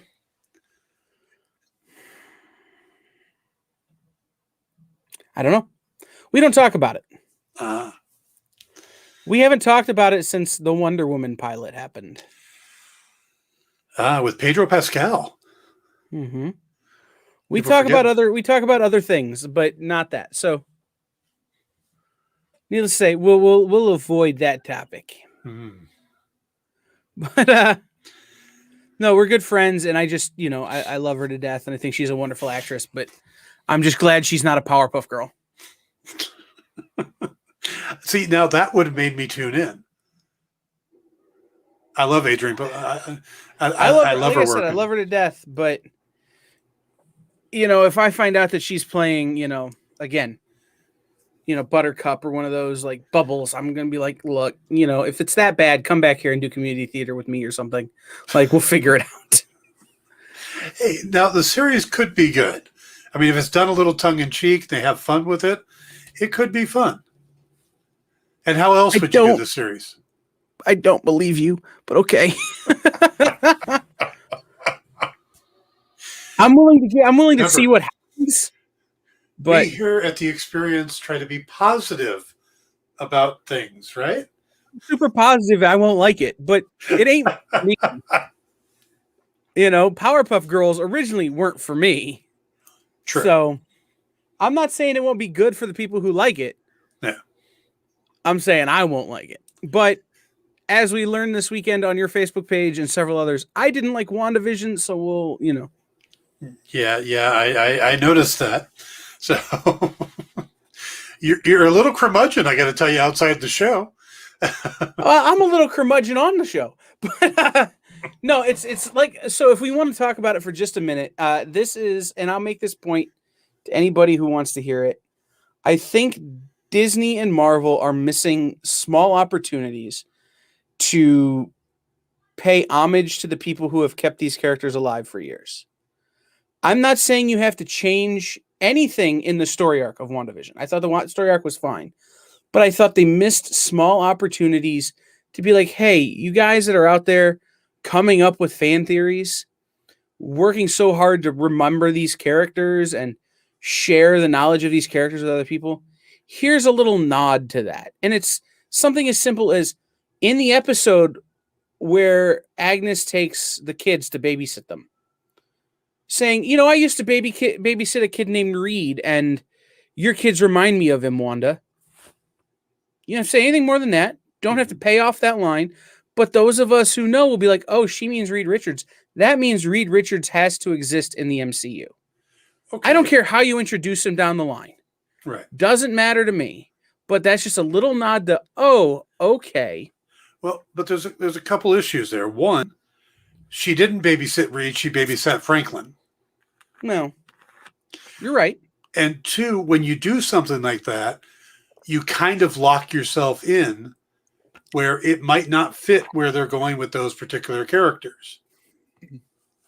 I understand. I'm not saying that that's the one you do. Right. Well, I think they have done that in the past. There's been a little bit of it here and there, and those have been things that I liked.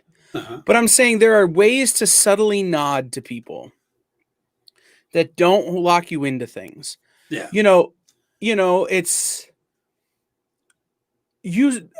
another example I came up with later is in that end where she puts the boys to bed and then things start to kind of disintegrate. That was the shortest spoilers warning ever. Yeah. Hey, if you whatever. Just say,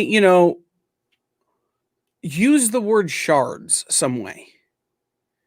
Like that's just a piece of English, right? But to people who know who the boys are in other stories, that's a little nod.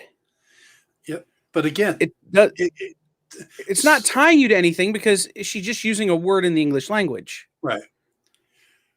But see, they did stuff like that early on, and then they get called for it, like Captain America Winter Soldier when they're about to throw Jasper Sitwell off the roof. or they do throw him off and they bring him back up, he throws out the name Dr. Stephen Strange. Well, it doesn't line up time-wise anymore, or at least I don't think it does, but they threw that Easter egg in there. Sure, but again, those little things like that. Oh, so we know Doctor Strange exists in this universe. How you introduce him later is up to you. Yeah. The analogy I gave to the person I was talking about on your Facebook page is that it would be like writing a Revolutionary War movie and adding in fighter planes. No, you can't. Now you're telling a different story. You're not telling a Revolutionary War movie. Right. And the person I was talking to had said, well, the movies are just jumping on points for new fans because they can't get into the comics. Well, that'd be like saying the Revolutionary War was jumping on point for this other story you're telling. Well, but get it. You're also looking at a difference between you're basing something in reality and basing something in a fictional world. But I'm saying there are ways to tell a story. So one of the references I make when I talk about this is something like Fury, the World War II movie, based in a real thing, fictional story. Right. But there are ways in that story that they nod to people who know about World War II on that level, where they know about these actual groups that actually existed, even if it isn't this one. Mm-hmm. So all I'm saying is that I think they keep missing opportunities to pay a little, lip service, as it were, and give a nod to the people who have, kept these characters in the zeitgeist, however that has been for years and years and years, and they don't. And I understand why they don't. And I understand why writers don't want to. That doesn't mean I want it to happen any less. No. And you know what? I agree with you in the movies. I don't think it's a good thing to do in the TV series, and I think we got a good example of that, because in a movie you throw a little line in there, and by the movie's over in 2 hours, and you've told your story. With the TV series, you do something like you put the animated version of the Grim Reaper's helmet in the opening credits of the Bewitched style opening.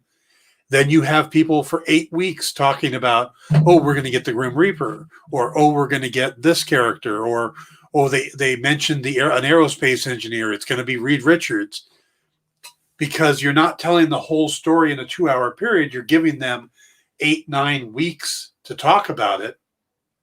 They're going to blow things out of proportion. So if you mention a name like that, then people are going to expect it to be part of the show instead of a nod that you can get away with in a 2-hour movie, because they're not running off and having 8-9 weeks to talk about it. Maybe that's something I need to think about, because I don't look at the TV shows as different than the movies. In my mind, it's all Marvel Cinematic Universe, right? It's all, right. And so it's all treated the same. Writing a television show is certainly different than writing a movie, and so maybe that's a little something I need to think about. But at the end of the day, I think they walk right up and they hand themselves an opportunity to be like, hey, fanboys, here's a little pat on the head. You could be happy. We're going to do everything else for everybody else, but here's a little pat on the head for the fanboy. Here's your little nugget on a silver platter. And they walk up and they offer it to you and then pull it away. No, but see, I think they are doing that, but with things that don't get them into possible continuity problems. Tannhauser Gate.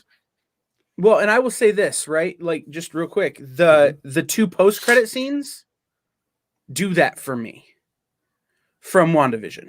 Okay. Those are those little nuggets, but those 2 post-credit scenes in my mind have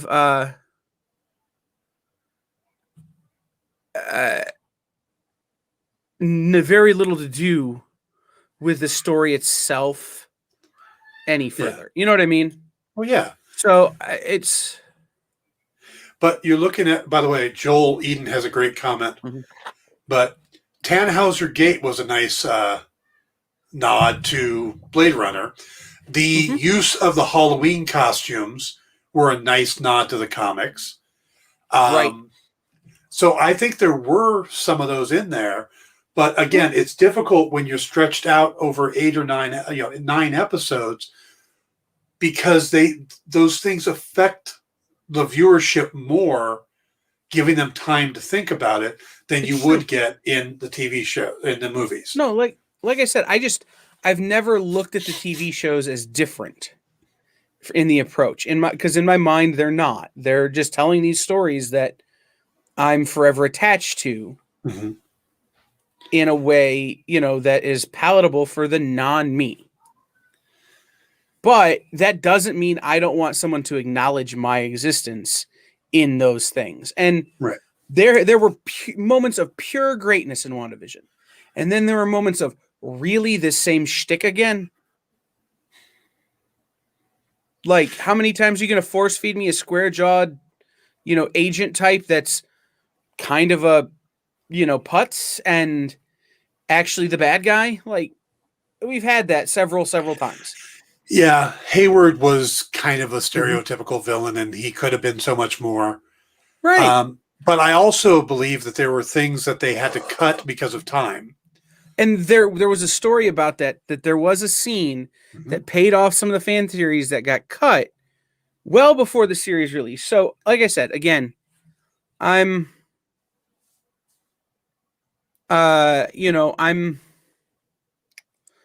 wasn't a fan, but I can understand why people feel the way they feel about it. Like, why people loved it. I just don't in that way. And Joel, I think you're wrong. I think DC's TV is way stronger than their movies. Oh, now that's not what he's saying. Now, DC TV is way stronger than their movies, but he's saying that Marvel TV feels more real, as in more grounded, and I don't know if I agree with it or not, Yeah. but if you're comparing Marvel TV versus DC, the problem is we've had one official MCU show to look at, and that's WandaVision. Everything else is iffy canon. I love the Netflix series. I want them to be canon. If Agents of S.H.I.E.L.D. isn't canon, I'm not going to be heartbroken, but I still want Phil Coulson back. Yeah. Yeah. I mean, if we're comparing TV to TV, but The Flash has always been silly, Joel. Like, not everything from DC is dark. Like, The Flash has always been silly. Arrow was wanting to be Batman. I get that. Gotham was dark. Supergirl is never going to feel grounded because it's Supergirl. Like, the difference in the character types is huge. And I think that's a thing. But I think DC's TV is the strongest thing they do, and they should stop making movies and make more TV. Except for Shazam. They should keep making Shazam. I think what DC needs is a Kevin Feige. They need someone at the wheel that's going to take them in a certain direction and who understands that the comics are a guide, but not a Bible. I think if, and I know you look like you're going to disagree with me on that, but yeah, I think you have to be able to make your own way. You can't carry that continuity. You can use the stories as a jumping on point. You can pull from different things, but you can't be committed to it. And it's not like we don't already have those stories. We have the comics. We're getting a new story to follow, and some of it's going to be the same, some of it's going to be different. But the other thing, and I think this is probably what started my souring on all of the Marvel Cinematic stuff, is it started way back with Civil War. You tell me you're making Civil War, and then you don't tell me the Civil War story. But see, you tell me a Civil War story, but it's not the Civil War story. But they've never tried to tell you the comic story. They tried to tell you the character in the MCU, that story's version in the MCU. But that was when I first started saying, you know what? If you're going to do this, just give me a nod. That you get that there are people out here who are going, this is not Civil War. This is part of it for sure. It's a Civil War story, but Civil War was much bigger than this. So give me a little nod. That's all. You could mention off screen that there are other things happening in other places. to let us know that there's more to this story, but they're not doing it. And I will continue to be judgmental of it until they do something so insanely good that I can be like, all right, it was all worth it.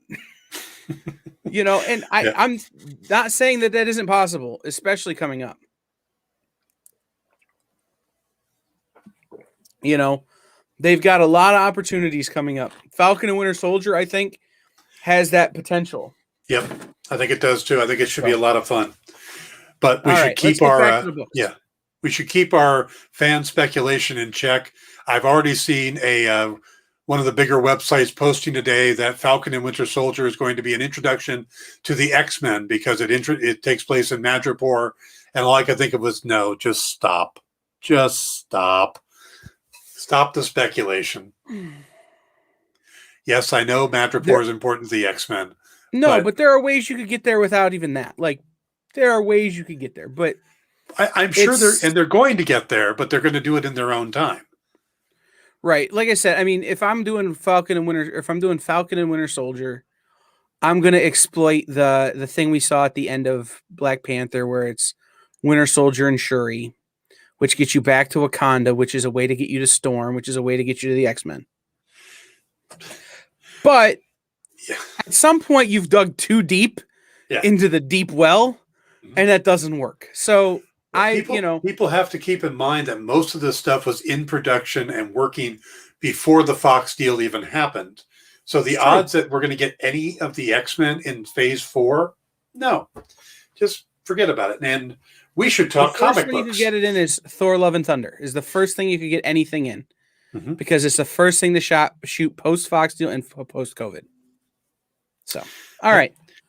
So how about some of those Dynamite books? You want to talk Dynamite? Well, I suppose Nick will yell if we don't. Like he's not going to go. Probably wouldn't yell. Yeah, but we just spent 20 minutes on a TV show, so it's relevant. Yeah, true. The big thing for me this week from Dynamite is the Red Sonja commemorative edition with the Hildebrandt cover. Greg Hildebrandt doing his take on the cover there, written by Roy Thomas too. Like, come on. Yeah. Nice. I'm looking forward to the two main books they got coming out. Red Sonja, The Superpowers #3, which Dan Abnett and Jonathan Lau are just killing it. I mean, we're taking I love what Abnett's doing both here and with Vampirella, The Dark Powers, just kind of taking a superhero bend on characters. And I'm really enjoying how they're kind of going different directions with these two. These are kind of the flagship titles in Red Sonja Vampirella for Dynamite. So I love how they're kind of going all these different directions. Like, let's play in the superhero genre. Let's try over here. Let's try over there. And I think Abnett is just doing a great job with both of these series. So I'm looking forward to picking this one up. And then Vampirella 18, man, Christopher Priest has just been killing it on this series. And of course the sister series, Sacred Six. But here he's kind of, Vampirella has always been this odd character that has kind of two different origins depending on when you got into her. You've got this alien origin where she comes from Draculon, and then you've got this origin where she's the daughter of Lilith, and Priest seems to be merging those two together.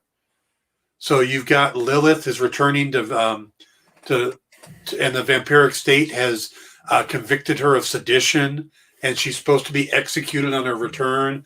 And now Vampirella has to decide if she's going to try to rescue her mom and stop the execution, which would leave her to be banned from her planet, or banishment from her planet again. So, I mean, Priest seems to be trying to pull all these threads together into a coherent thing.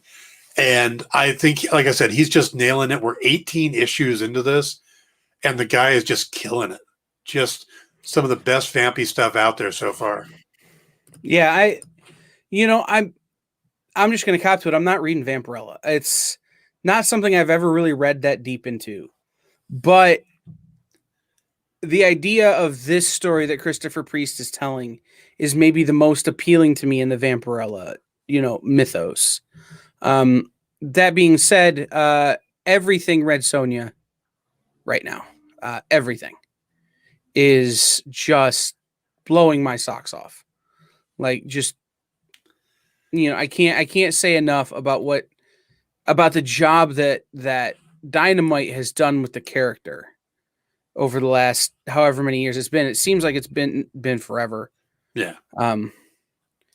But it's, they have really done a good job of preserving that character and growing that character in a way that I really, really love. So Red Sonja and the Superpowers is one that I'm waiting on a trade for to read, but the covers always intrigue me, and I usually pick up a cover or two just because, you can't argue with like some of the Perillo work. Yeah. Or like this one's got a really cool Linsner cover that I like. Oh, Linsner, it's like he's doing a second renaissance here. He's just his newer stuff has just been phenomenal. I mean, I loved him back on Cry for Dawn, but the stuff he's been doing in the last year or so has just been phenomenal. Yeah. Mm-hmm. And I get to see him. He posts his work in progress on Facebook all the time, and just it's gorgeous. So I love all the work he's doing over at Dynamite, and then Perillo as well. I mean, the two of them, it seems like they're on every book that you get at least one of them from each book. So yeah, but also the interior artist on this, Jonathan Lau, has been so good for Dynamite for so long. And then on Vampirella, it's a newer guy, Ergun Gunduz. I'm trying to pronounce his name. He's got like 3 umlauts in his name. He gets one on Ergun, and he gets 2 in Gunduz. So, and I might be mispronouncing his name like crazy, but his work on Vampirella, and he's been doing the whole series, and it's just great looking stuff. So these are definitely books worth checking out. Yeah, on the website I look at, there's no umlauts. So no, because you got to do the whole. You have to do the ASCII thing. I think it's like Control Alt 115, and if it takes four fingers to do one character, there's a chance that some people aren't going to put the umlauts in. Yeah, no, it's true. Yeah. No, it's like I said, the Vampirella story is intriguing to me. I'm loving Sonja and the Superpowers, the covers, and I'm excited for the trades to hit, so I can finally read it. So, Boom Studios has a couple books out this week that are worth mentioning, especially Proctor Valley Road. Grant Morrison. Yep. Mm-hmm. So the story on Proctor Valley Road, just to save Dan from having to tell all the stories, it's that story of kids will be kids and will do dumb things. I'll put this cover up just so you can see it. This is one they have. Kids will be kids and will do dumb things. These 4 kids are trying to get to a concert, so they decide to take their friends on a spooky tour of this haunted, possessed part of a stretch of road, and it gets out of hand, and they wind up having to try to save their friends and their classmates from the things that kind of what's the word I'm looking for? Control and lurk on this part of the road. Now keep in mind that the kids are on the road because of these 4. Mm-hmm. They put together this haunted tour of this stretch of road, and I guess they're not even there when bad things happen. The kids go missing, right? And they're trying to raise money to go to a concert, which is probably the most realistic sounding thing I have heard in a long time in a comic, especially from Grant Morrison. Yeah. No, but it's I should probably take the spoiler sign down.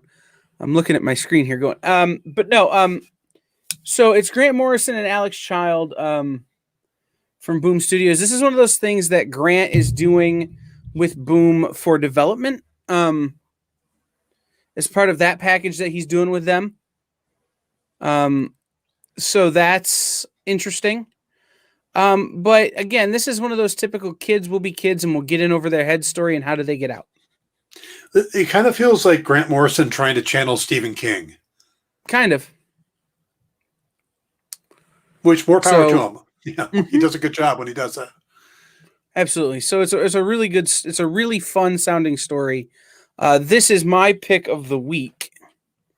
In terms of this is the book that I am reading first when I get it in the morning. Nice. Yeah, that looks good to me. I'm definitely going to at least take a look at it, pick it up, see what's going on with it. So, They also have Mighty Morphin number, what is it, 5? yep. They finally told us who the Green Ranger is, and now they're going to tell us his origin. Again, well, this is a new Green Ranger. Okay. So, I haven't been reading. Mighty Morphin. When the Shattered Grid stuff happened, I started reading Power Rangers again, and then when it ended, I kind of walked away from it for a little bit, and I haven't gone back. But I think part of that is because the Power Rangers hold this weird kind of place in the pantheon of my life. mhm. I was that age when that show hit. Like that was for me. Yeah. You know, and so I don't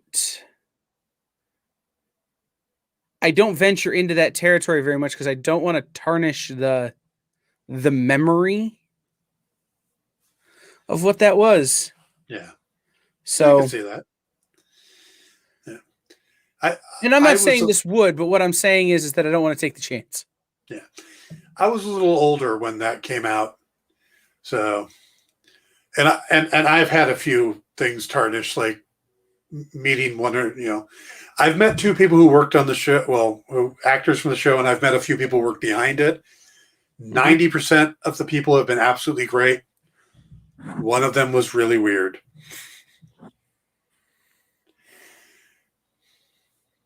Talking in the third person. Clocked. I got it. Okay. So, No, that makes sense. yeah. Um, Probably even know who I'm see. talking about. So, huh? you probably even know who I'm talking about. Yep. I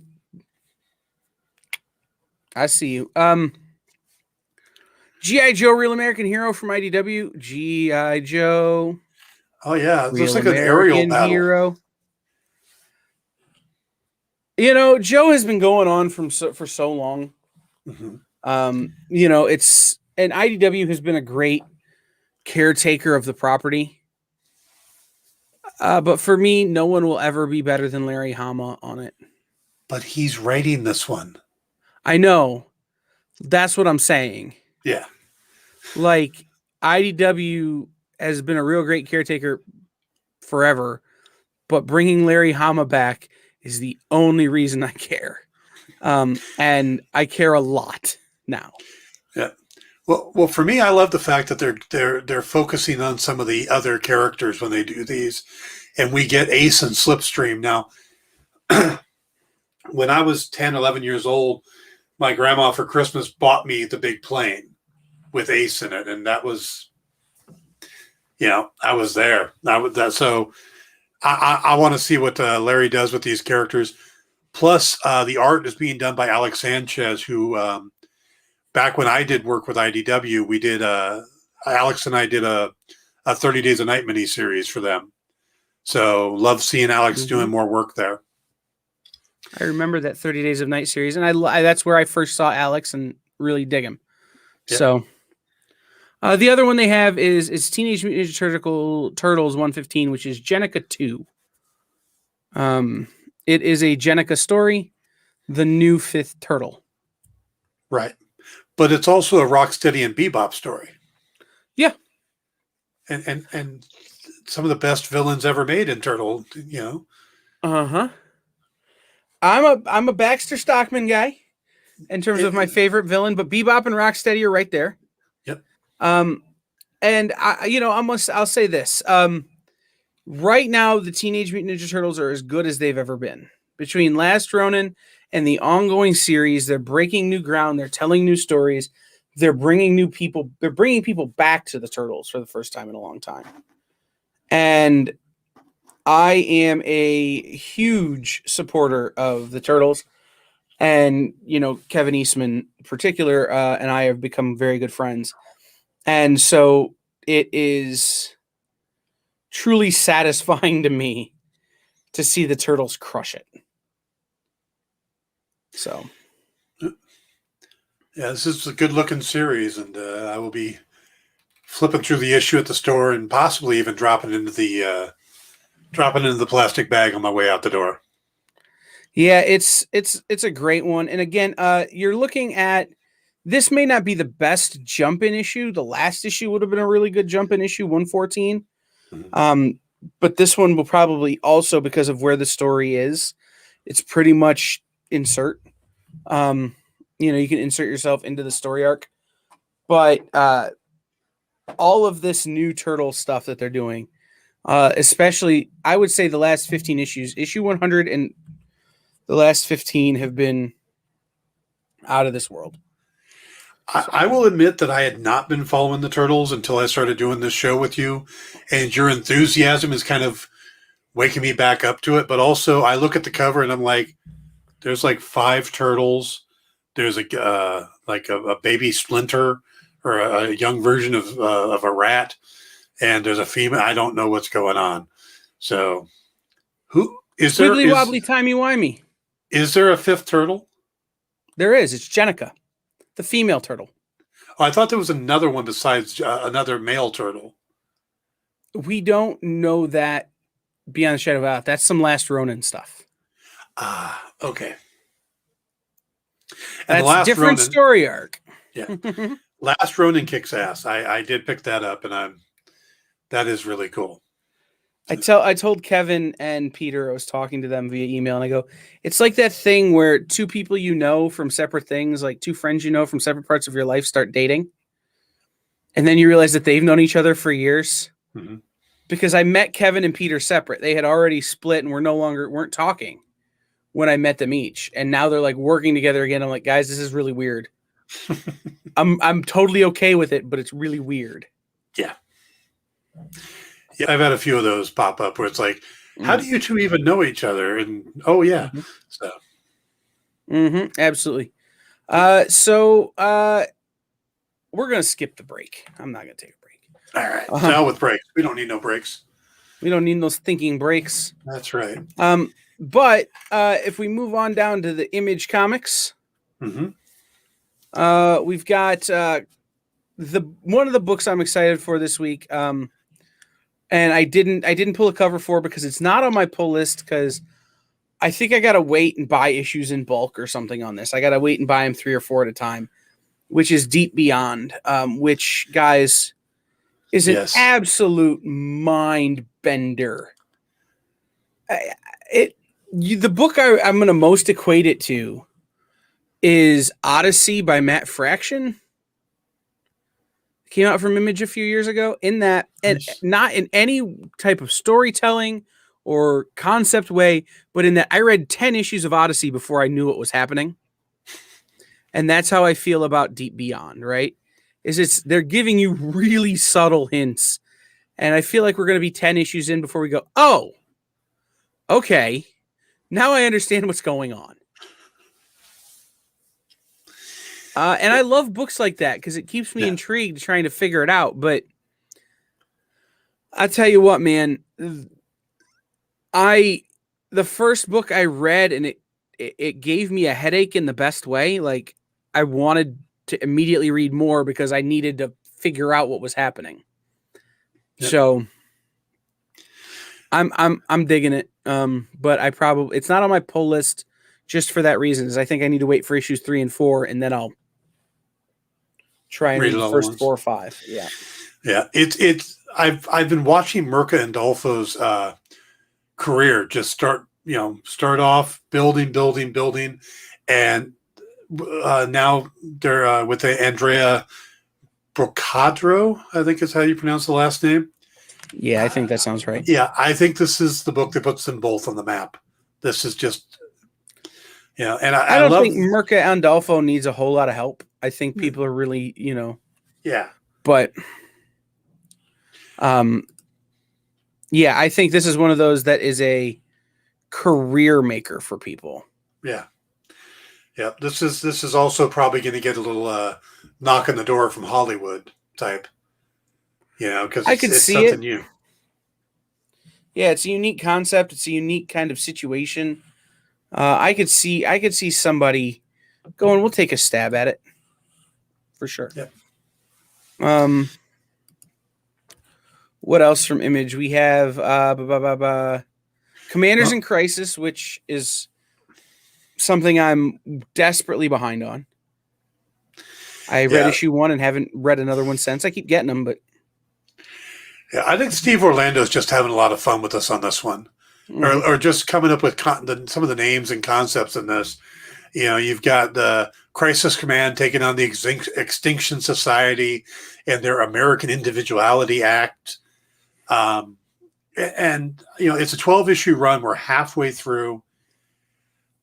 You've got, in this one, Originator is hunting down some psychotic radio sapiens. I mean, I think it's word soup in a lot of ways. I think he's just having fun with us, but it's a fun read.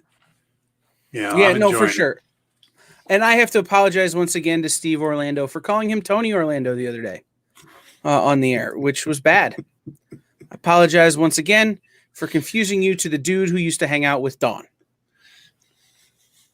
Other Image books, Rat Queens number 25. Rat Queens, that's one of those books that they'll do a bunch and then it'll go away for a while and then it'll come back. Right. Now this one's wrapping up their current story arc of the God Dilemma. So at least it brings to a conclusion that, and then they can take however long they want to do the next one. Yeah. At least that's the thing that I like about it, is that it doesn't leave me, what's the word I'm looking for? Wanting more. They wrap in a good place and then they take their break. Yeah. And then they move on. Like they come back when they're ready. Yeah, it reminds me of the way British TV works. It's like, oh, we're going to do a series about 6 issues over here, or episodes over here, and then we'll be back in 2 years and we'll do another 5. And, they tell the story they want to tell. They don't feel compelled to have it out on a monthly or whatever. Yeah, no, and that's true. They just make the books. Like that's all they do, and that's fine. The number 1 from them this week is there's a couple of number 1s from Image this week. Carmen is the big one. Maybe it's the only number 1. What am I? Yeah, it's the only one. Might be the only one. Let me double check here. But Carmen is the big one. And if you don't know about, go ahead. Jen, is it Jen who does the show before this? Yeah, I caught part of her show, and she said flat out, if you're a retailer, you did not order enough of this book.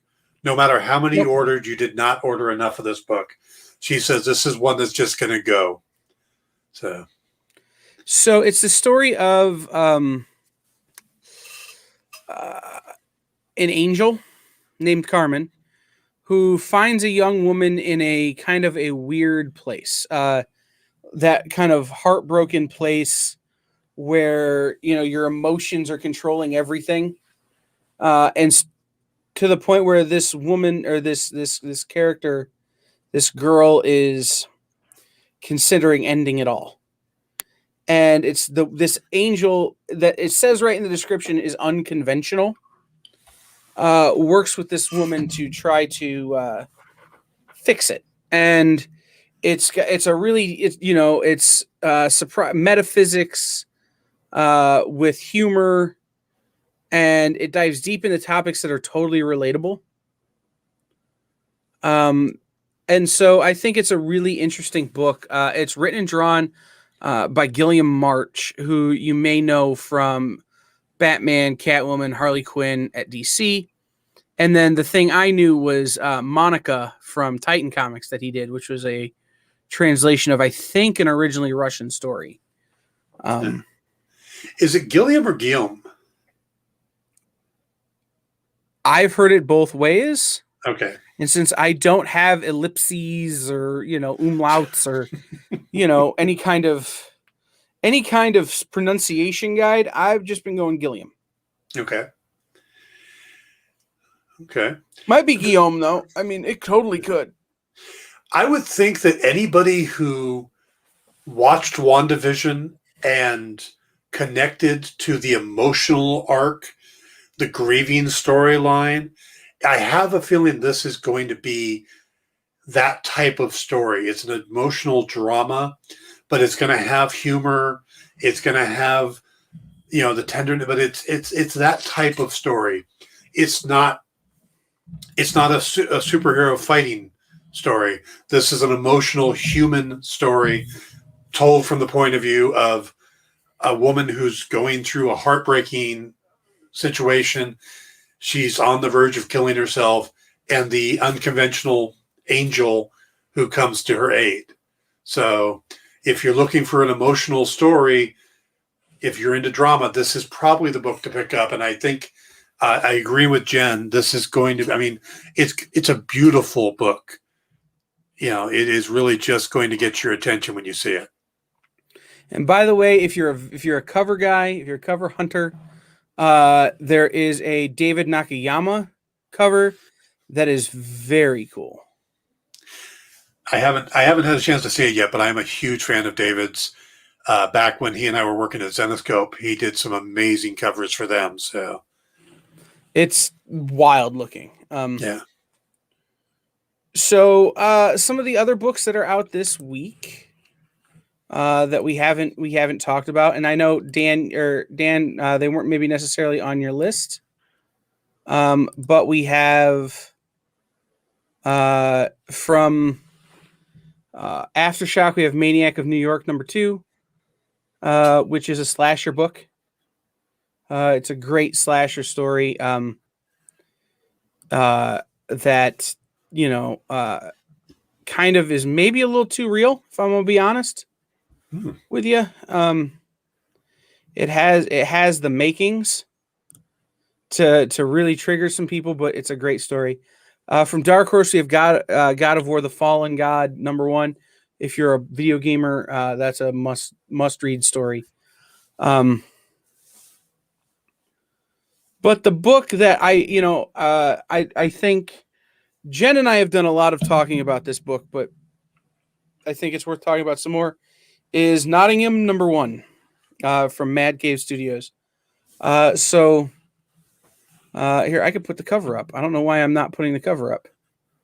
Nottingham #1.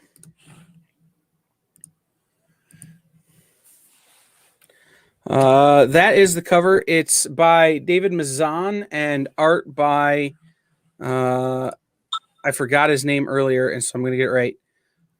Shane Connery Volk, who this is their first published work, both of them. That's a cover that gets your attention, that's for sure.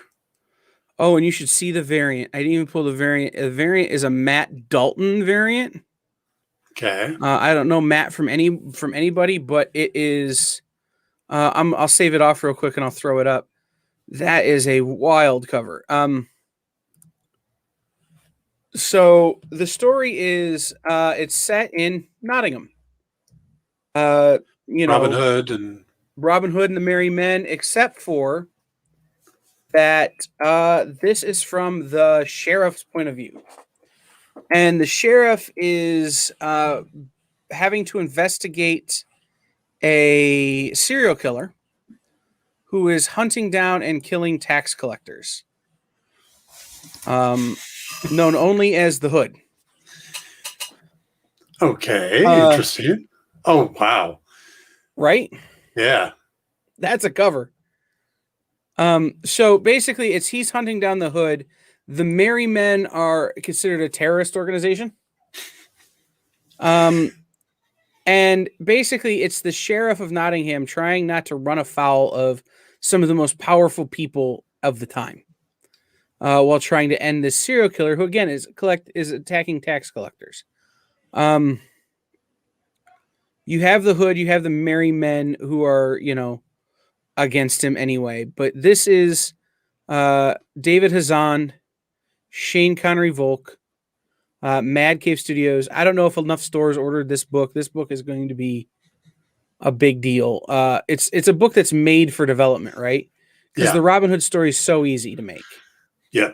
By the way, just right now, the screenshot of your head in between those two faces is brilliant. That's just yeah. Hey, I'm gonna do something. I wouldn't normally do this. I'm gonna do this, and then hit Shift Command 3. Of course, I gotta look at the camera. So, okay, selfie taken. There you go. I'll send it to Manny at Mad Cave. Nice. But no, so like I said, I think this is, everybody knows the Robin Hood story, but this is the other side of the coin, right? And this is, an interesting take on this kind of centuries old story. So, when you got these public domain characters, everybody's looking for a new spin on it, another version of it. I mean, and there's only so many times we can tell the story of Robin Hood, but to tell it from this side of it, from Nottingham's point of view, that is a great idea. I'm actually jealous. I wish I had thought of that one myself. Well, and what's crazy is that David, I don't know about Shane. I don't know how he came to be at Mad Cave, but I know David won a talent search contest that Mad Cave put on. He's a lawyer by day, and he writes comics at night. And then Shane is actually a rock star by day. He is in a very successful Canadian rock outfit and draws comics by night. Wait. These are their. You can't say he's in a big rock group and then not say the name of them. That's just a tease. That's worse than Marvel. That's the aeronautical engineer happening all over again, man. We're going to get people picketing us.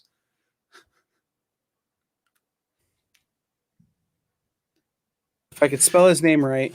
Quickly typing. Right, Shane Connery. If I could spell his name right.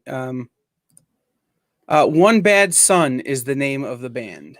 All right. They've been around for a while. And they're primarily known in Canada. They've not really broke here, but they're pretty successful up there. Yeah, we're getting people attention to them now. Everybody check your Spotify for One Bad Son. Is it Son, S-O-N or S-U-N? S-O-N, One Bad Son.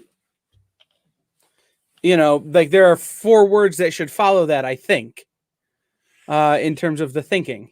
Of a biscuit, yes. Yes. Son of a beeswax, yes. But no, the band is One Bad Son.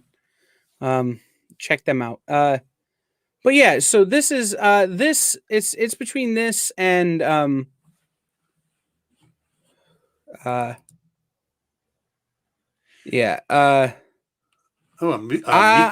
don't see that variant. That must be a store exclusive, Joel, to someone. That's not a listed variant for the book. And I know Mad Cave does store exclusives, but I don't know who all got them. The Miko Soyen variant. But we have the A cover by Sean Connery Volk and the B cover Shane by Connery. Matt Dalton. Shane Connery Volk. Shane Connery Volk. What did I say? Sean. You said Sean Connery. That's a very different. Well, that's like calling Steve Orlando Tony Orlando. Yes, it is. I'm all messed up. But Shane Connery Volk. Yeah, so it's an exclusive to Comic Kingdom, Joel. It's not an exclusive to. It's not available widely. So you have to go to that. You have to go to that website to get it. You have to go to that company to get it, I should say. So it's between this and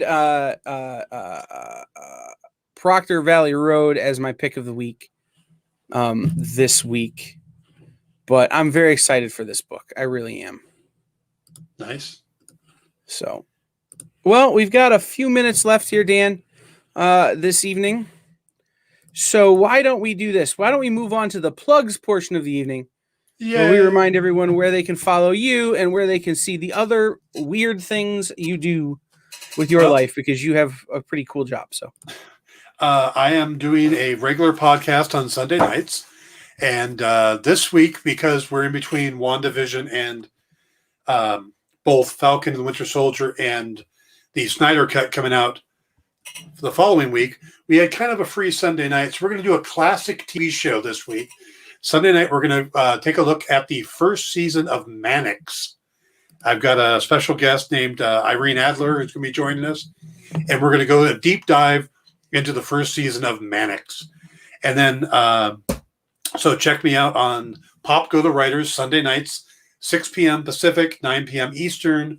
And you can find me on my social media stuff. So it's YouTube is Dan Wickline 1.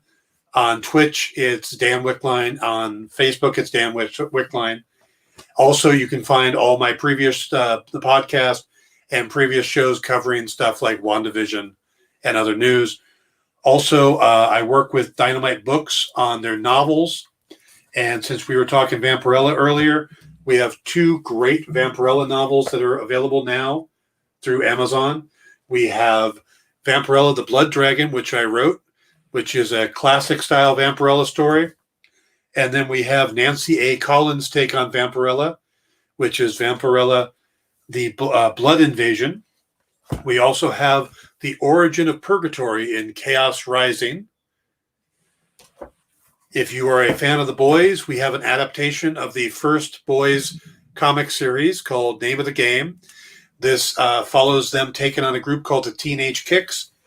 And we have our SEAL Team 6 series of books, including SEAL Team 6 No More and SEAL Team 6 AX, which is our first female-led military fiction.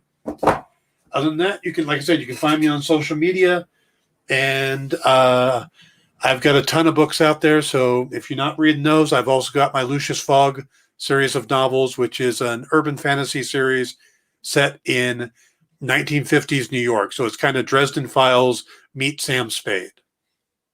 nice. So there you go.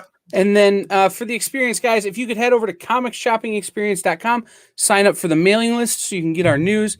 Dan is getting tired of getting emails from Nick going, when are they going to send out a mailing list?